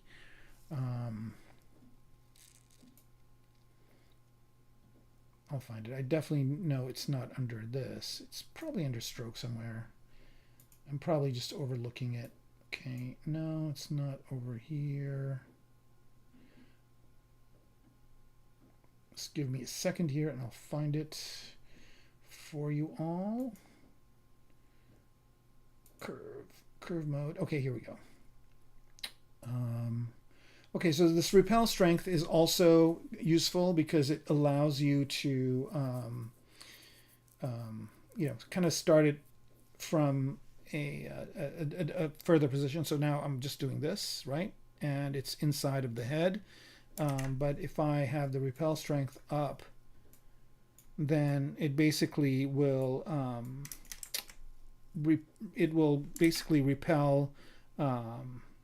It will do a straight line and then curve it. So if it's 0, see, I could do this, right? And it kind of is inside of it. But if I do it as 1, the beginning part of it is a straight line and then it curves.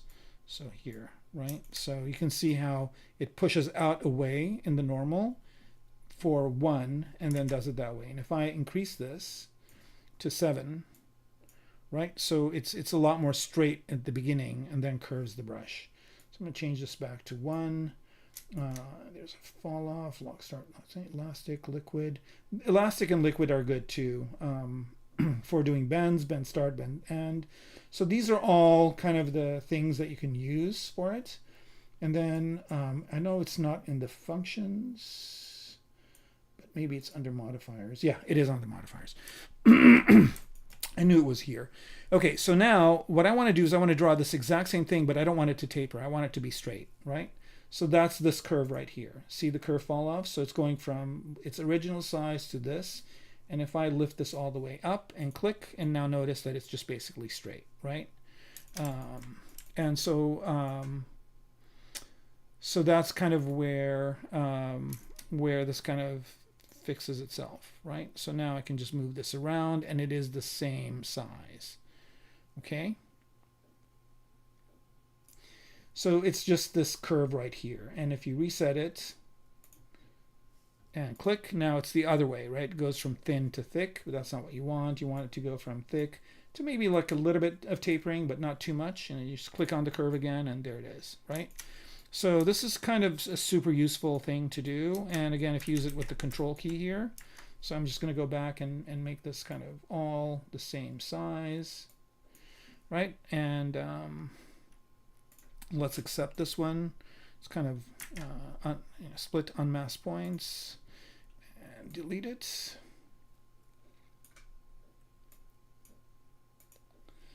We don't need it anymore. And then we can do the same thing I did earlier where I just draw the curve, hold shift down, and then it does two of them. Now, if you just don't want it symmetrical, you can just do one here. Start at the center, hold control down, and just basically is going around the head.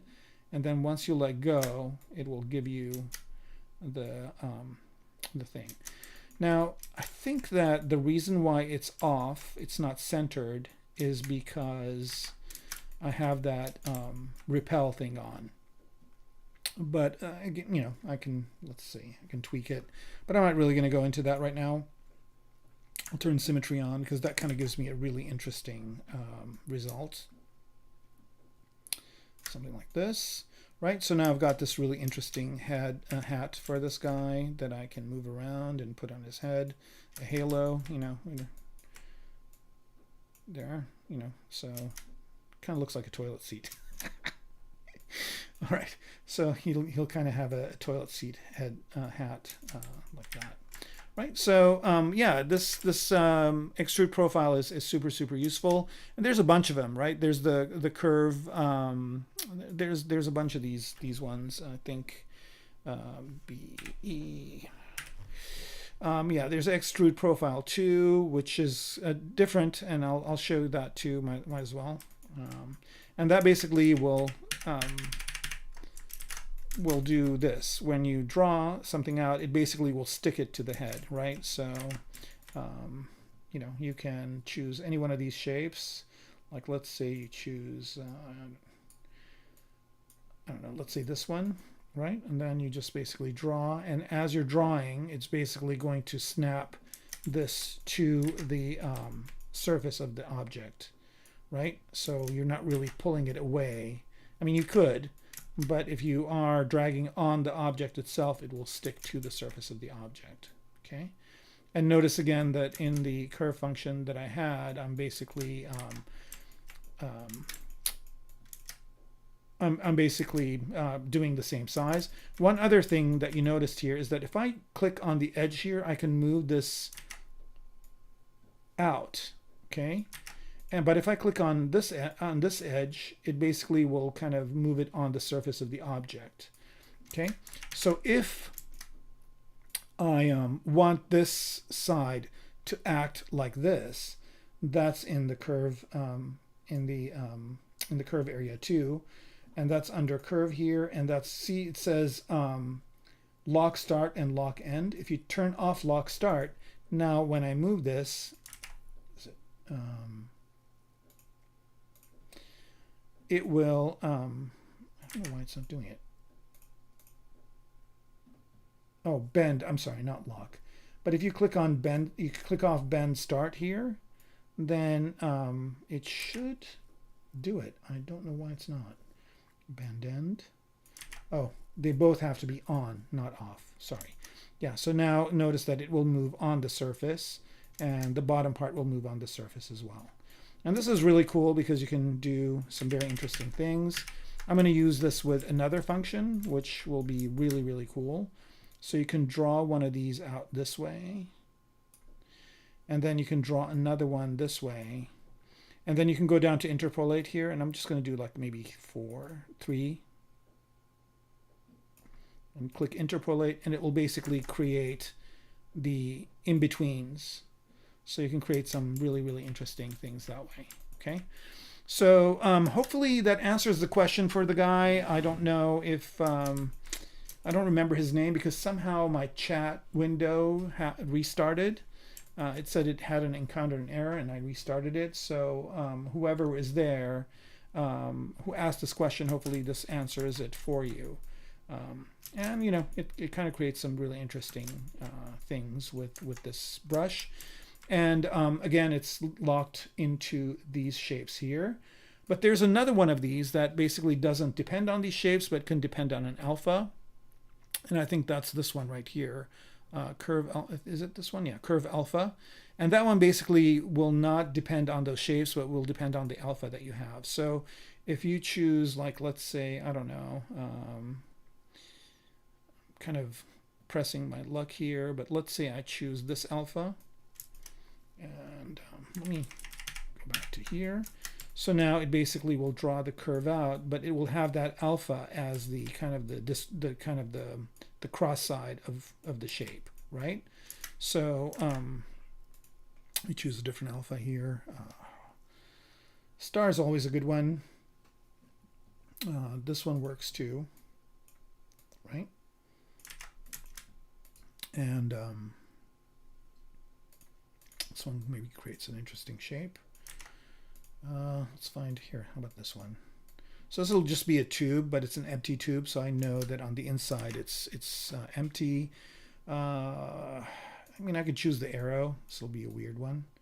Okay, so the kind of the middle part of this is the arrow. So you can see that this is the tip of the arrow over here, and this is the base of the arrow. Right. So yeah, these are really, really super useful, and you can do some very cool things with them.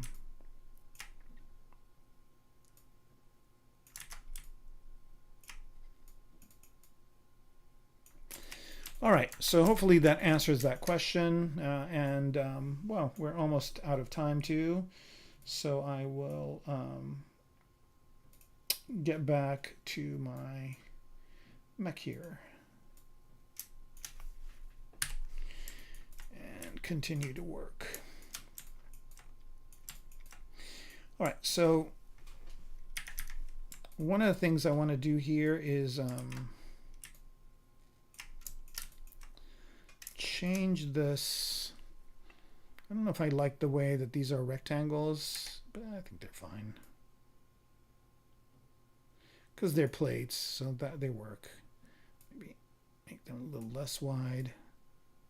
There we go.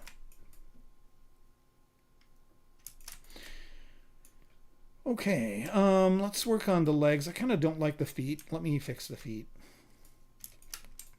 Yeah, these feet are getting nothing on Wiki Feets, or what is it called? All right, just replace them with cubes for now.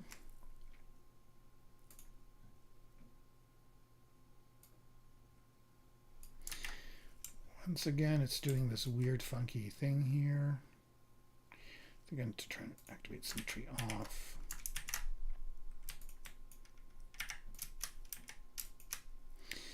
Delete by symmetry, and then let's just pop this in.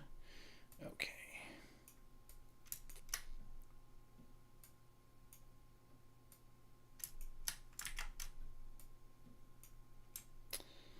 Put this in the center.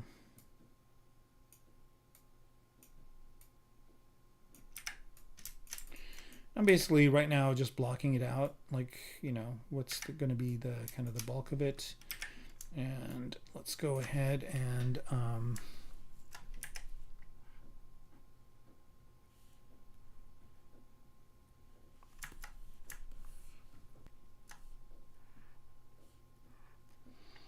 of get an idea, just kind of a general idea of what the feet will be like. And there's a couple of ways I can go. I can either make them small or I can make them big. Let me see here. There's some really interesting concepts of these in different references that I have.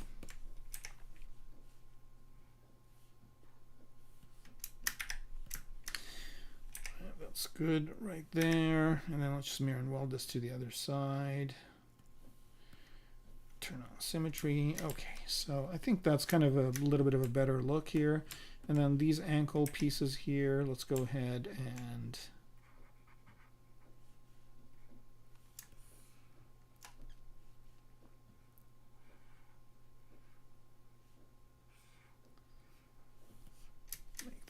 bigger. There, that's working.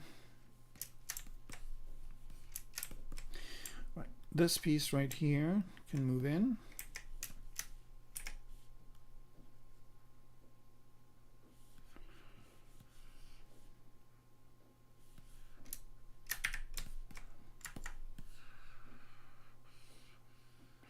And again, I will be, doing more detailed, excuse me, detailed work on these. But for now, I think they should be fine.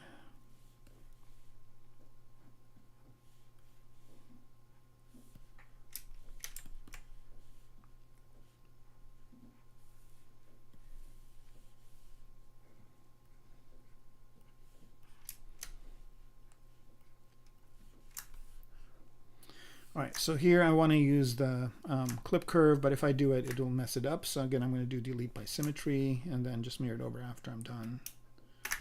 Oh, what happened there? That's weird. Oh, because symmetry is on. It's not weird. I'm doing it wrong. Okay, here we go. And let's see here. Yeah, something like this.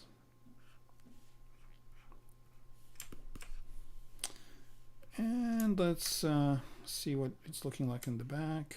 And again, these are just basically going to be blockings, and then I will create detailed pieces to, or I will refine these to do what I need them to do.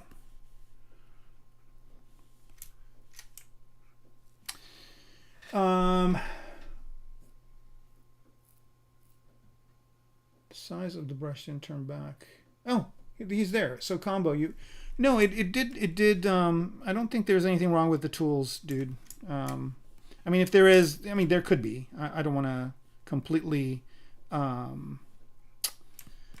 don't want to completely dismiss the fact that there could be a problem, but yeah, I think it could be, it could be something that I'm doing wrong, or you're doing wrong, or it could be that ZBrush is messing up too. So I don't know. It could be one of many things. What's this little cube over here? Where are these cubes being added? Let's get rid of this one.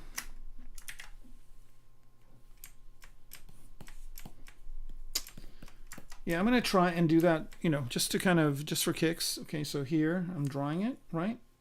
It's big. Oh, you're saying, so if I make this smaller and click, no, it is working, right?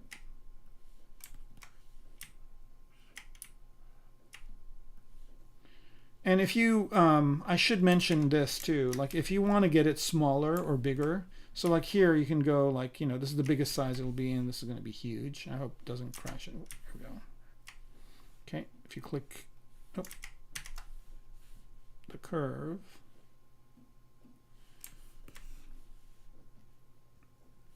right, this is going to make it huge, and then you can go smaller, right? But even if you go too small and you need to go smaller than that, you can, right? And that's with this dynamic up here. You just double tap on it or double click on it, and that will allow you to have a smaller brush size, depending on your model. But yeah, no, it works. See? It just depends on the brush, on the draw size.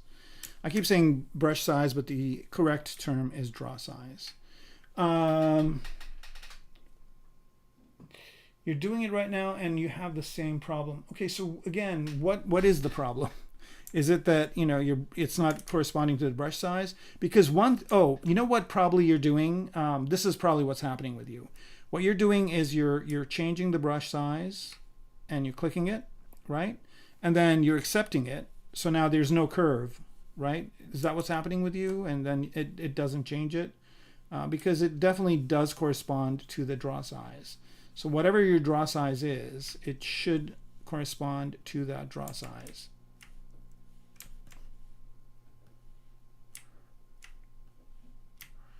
I go really small there, bigger.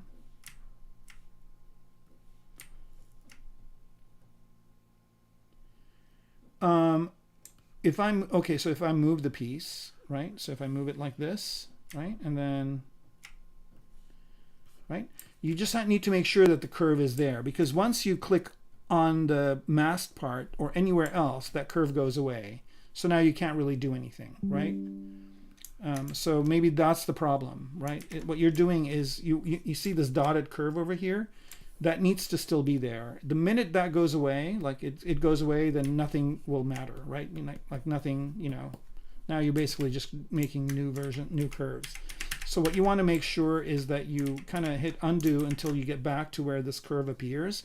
And also this curve is on one side, but it's not on the other. So if I click here, then basically I've accepted the model, right? So make sure that you're on the side, if you have symmetry on, that the curve is there.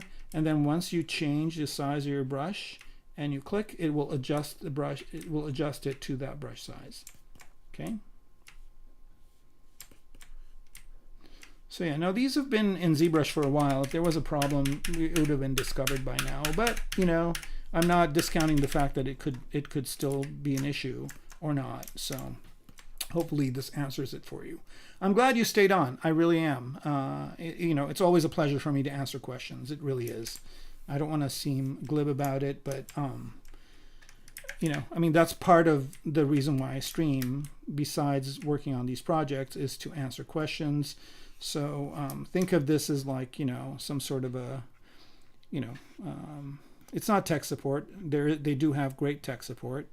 It's more like, you know, answering questions, and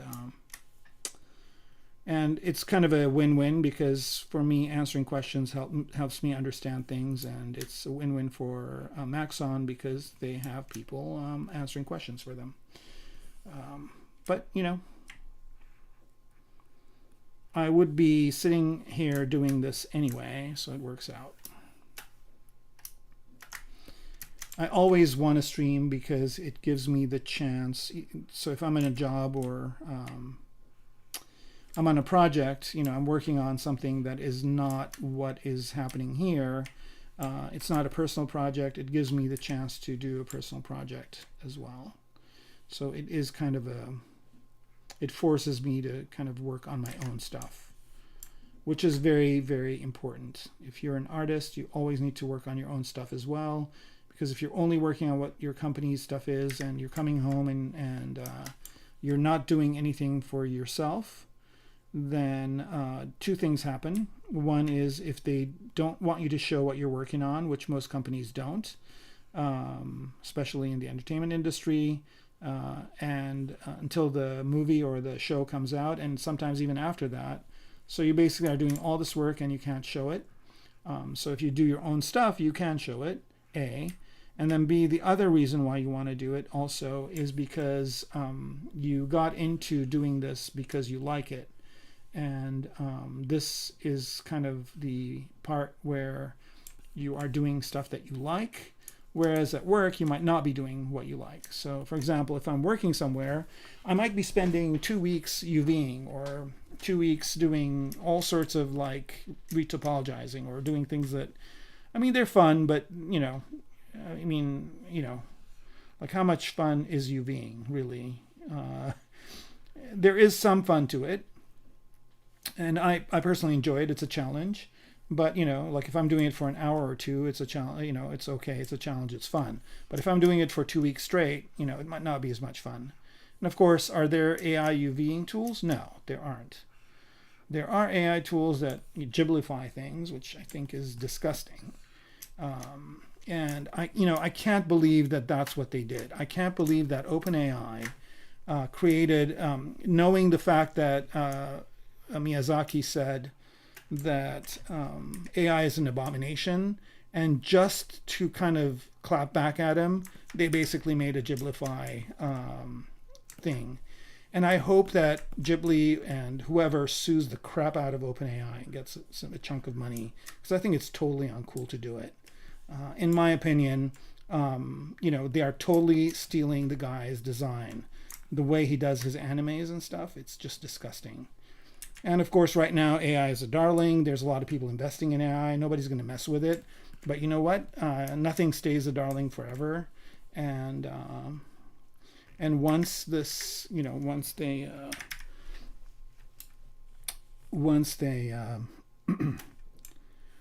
it stops being a darling, then I think the lawsuits will kind of have more teeth to them.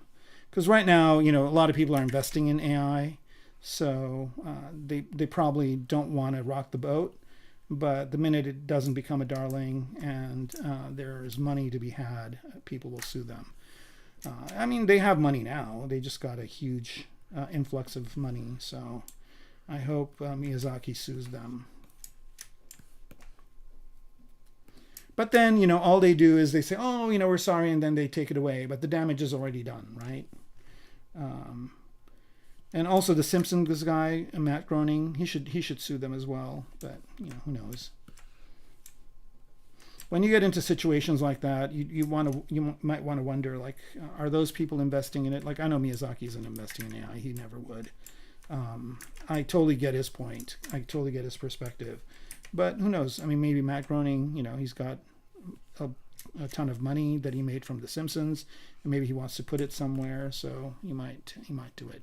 Anyway, sorry for the rant, but I'm still kind of really reeling from all the kind of the jobs that AI is stealing, and all the artist work that AI is stealing, and they said, oh, it's not stealing, we're just training it like you train, but it's not the same. And there's a lot of artists that are not working right now just because of that. So, and it's not because AI is producing the results, but because companies want to kind of challenge the people that are working there to start using AI. Like, I think the CEO of Shopify, said, when he's hiring somebody, he's like, tell me why AI can't do this job or do your job or whatever. So, I think AI is squarely aimed at taking work away from people. And if you're somebody who's on the benefiting side of that, that's great. But there's more people on the other side of it, which are not benefiting from it. And those people are going to not be happy with losing their jobs because AI is doing it for them.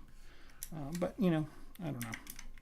There's a lot of, this is kind of one of the most interesting things happening right now, which is, how is this going to form itself over time? And personally, like, I did dabble with AI when it was first new, and it was kind of interesting. But, like, I just don't like the look of it. It just looks overly... Like, I can tell something is made with AI. Movies especially, like, I mean, they're good for memes and they're good for humorous things and whatnot, maybe, because anybody can, like, make a meme. And there's some really funny ones out there. But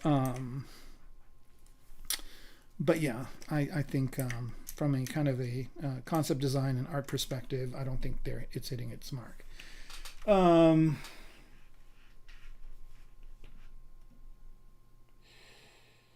Okay, we need to find out where is the problem. I think the problem, I told you where the problem is. You're basically at some point you're clicking on the model and the curve is going away, and then when you resize the curve, it's not working. But it worked for me like 100%. But if you do find out and it is a problem, please email me and let me know. And I guess that's a good time to tell you how you can get a hold of me, and I think I'll do that. Before I do that, let me do a quick render. Actually, I'll do the render after. I can stay a little bit longer today. It's fine. But if you guys want to find me and find how to contact me and everything like that, just go to my Instagram. My Instagram is the best place to get a hold of me, and you can also see the stuff I'm working on. So, for example, I did this thumper from Dune that I did using my cylinder kit. So you can see this is kind of, all these parts are from my cylinder kit. So I just kind of put it together to make this kind of thumper that is a Dune kind of concept. And I've got a lot of art here that you can look at. Please follow me. It's pretty easy. And then you basically get to see when I make new stuff. I post here most often. And more important than that, I have a link tree here, and my link tree will show you all of my different websites. So if you want to buy my or get my free primitives kit, or buy my cylindrical kit bash kit, those are all on my Gumroad, so that'll take you to my Gumroad. And if you want to see my portfolio, you can see my portfolio. And at the bottom of this is where you can contact me. So you can click on that and contact me. So yeah, go to my Instagram, go to my link tree, and definitely contact me if that is a problem. I can get it to people that can look at it, but it needs to be reproducible. So I need an exact, I need the exact thing to happen. All right, so here what I'm going to do is I'm going to go ahead and render this, do a quick render before we end this. And let's see, what kind of a render do I want to do? I think I'm going to do a toon render for this. So I'm going to do that. And let's go ahead and turn perspective on. Let's go to 85 focal length. I'm going to, let's see, I'm going to lower the floor a little bit here and to about there. Let's turn perspective on and get that right. For the floor, I'm just going to do this. This is a neat trick. Just turn dynamic on and turn smooth off and turn thickness on. And that kind of gives you a little bit of a distance for the floor so you can line it. The plane usually doesn't show you anything. Let's bring the dude down so he is on the floor as well. Okay. Let's turn perspective back on. Okay, and what I want to do here is I want to use a toon shader, and I'm going to use Pablo's toon shader. And by the way, if you guys got the new ZBrush, you have to check out these two projects that come with it. So in 2025.2, if you go to your projects here, project, yep, and go to Pro Projects, these two projects are really great to check out. The Cartographer is really good for toon shading, and then the Z-Ride is like amazing polygonal modeling. So this is from Henry Cervenka, and this is from Pablo Munoz Gomez, and both of these are really great. So check them out. I'm just going to use the same material that he used here. I actually saved it out. I think I did. Let me make sure here. I think so. Go to materials, and let's go ahead and do the render first, though. Well, I'm just going to get his, let's see, where are my toon shaders? Here we are. And I think I put his, where did I put it? Toon sphere? No, I put it in somewhere. I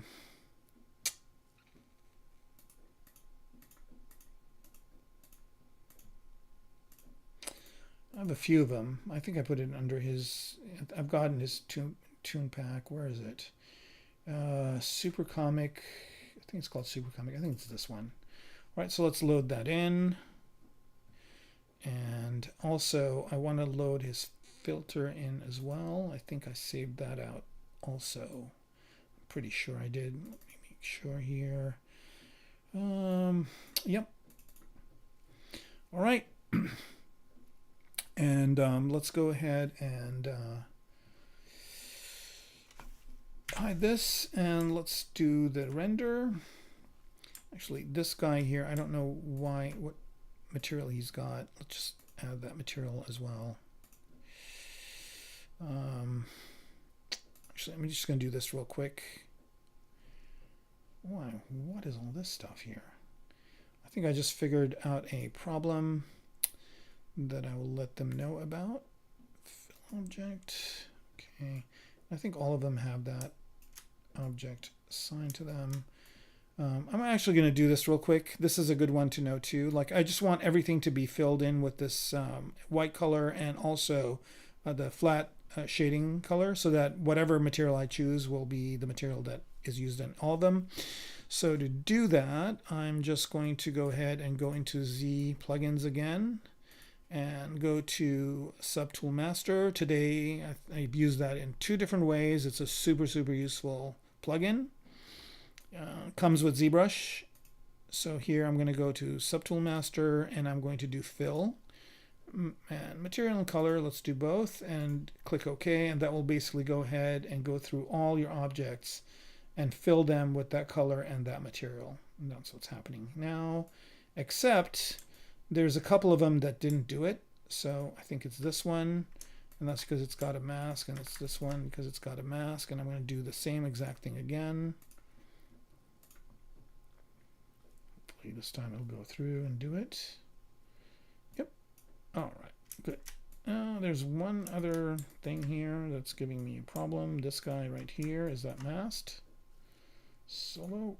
Yep, it's masked. No, let's just do fill object on that one, and we are good. We don't need to do all of them. All right, so now I just basically filled everything with this color, and now whatever material I choose, and I'm going to choose that material that I had before, which somehow, where is it? Where to go? PMG Super Comic. Okay, here it is. All right, so there it is.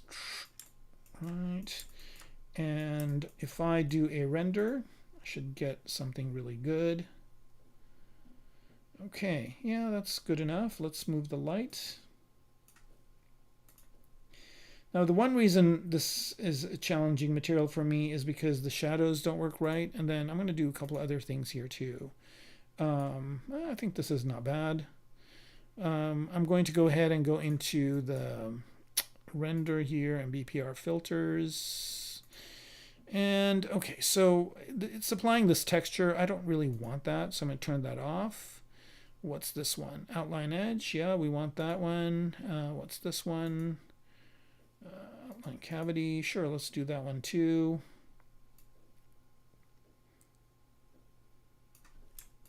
This is a good angle. Let's find a good camera angle, BPR. And yeah, I'm getting some good shadows here.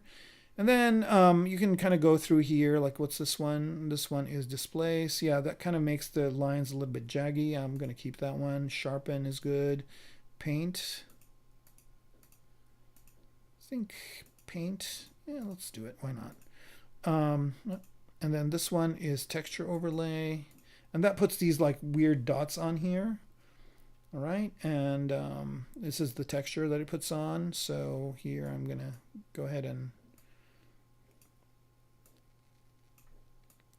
turn up the opacity of it. I think that creates an interesting look. Okay, let's do that again, BPR. Now I don't want that to be in the background, I just want it to be on the objects. So to do that, I'm just going to go ahead and do the, where is it, the mask. Now it's just on the background, and now it's just on the foreground. Okay, for some reason, do I have floor on? I don't. Okay, I don't know why it's still considering the background as, let's do it one more time. Okay. Yeah, I don't know why it's going to the back as well. All right, I'm just going to not do it. Let's see, red. I don't need any red. What's this one? Sharpen, sure. Noise. I'm going to add one more here. Fade. I don't care about the fade. I want to replace this with radial overlay. Okay, and then let's just modify that a bit. Left, right is good. Up, down.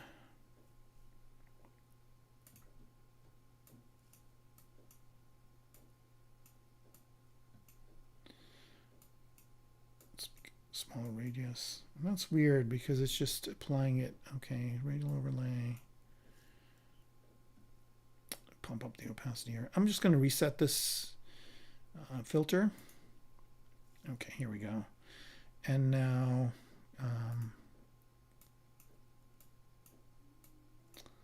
there.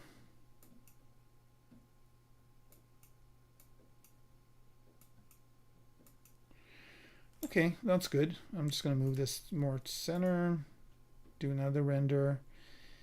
And I think this is a good one to leave it at. And you can see here, even with this kind of early part of the modeling, I can get a decent render out of this, and yeah, so I think that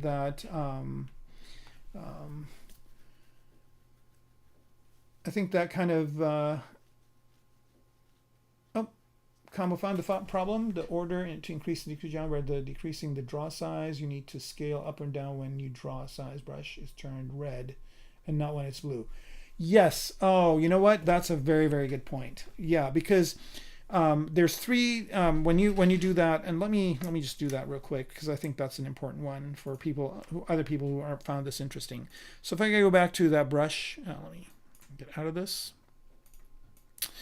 If I go to the brush here, okay, so if I go to this curve brush, it should be at the bottom. Okay, if I just use this, and if I do one of these guys, right? So notice here that there are different colors that the brush is when you're moving it on the object, right? So I'm just going to draw a smaller curve here. Okay, so there's the profile. Now notice that the brush here is red, and if you move it to the center here, then it's white. Okay, if you move it to the center, when you move it onto the curve, that's because you can modify the curve. Okay, so if you make the brush bigger, you can, you know, modify the curve in a bigger way. But the minute you click on the thing with the brush size, then it basically will take on that size. So you want to adjust the brush size outside and then do the modification, right?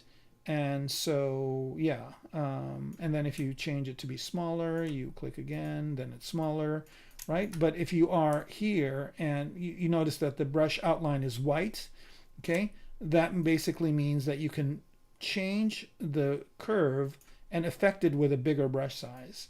Okay, so there's two brush sizes. There's the brush size when it's red and it's outside, and then there's the brush size when you're on the curve, right? And you can change it. So I can have a really big brush size when I'm on the curve and it's white, but when I move off of it here and I make this smaller, right, it's two different brush sizes.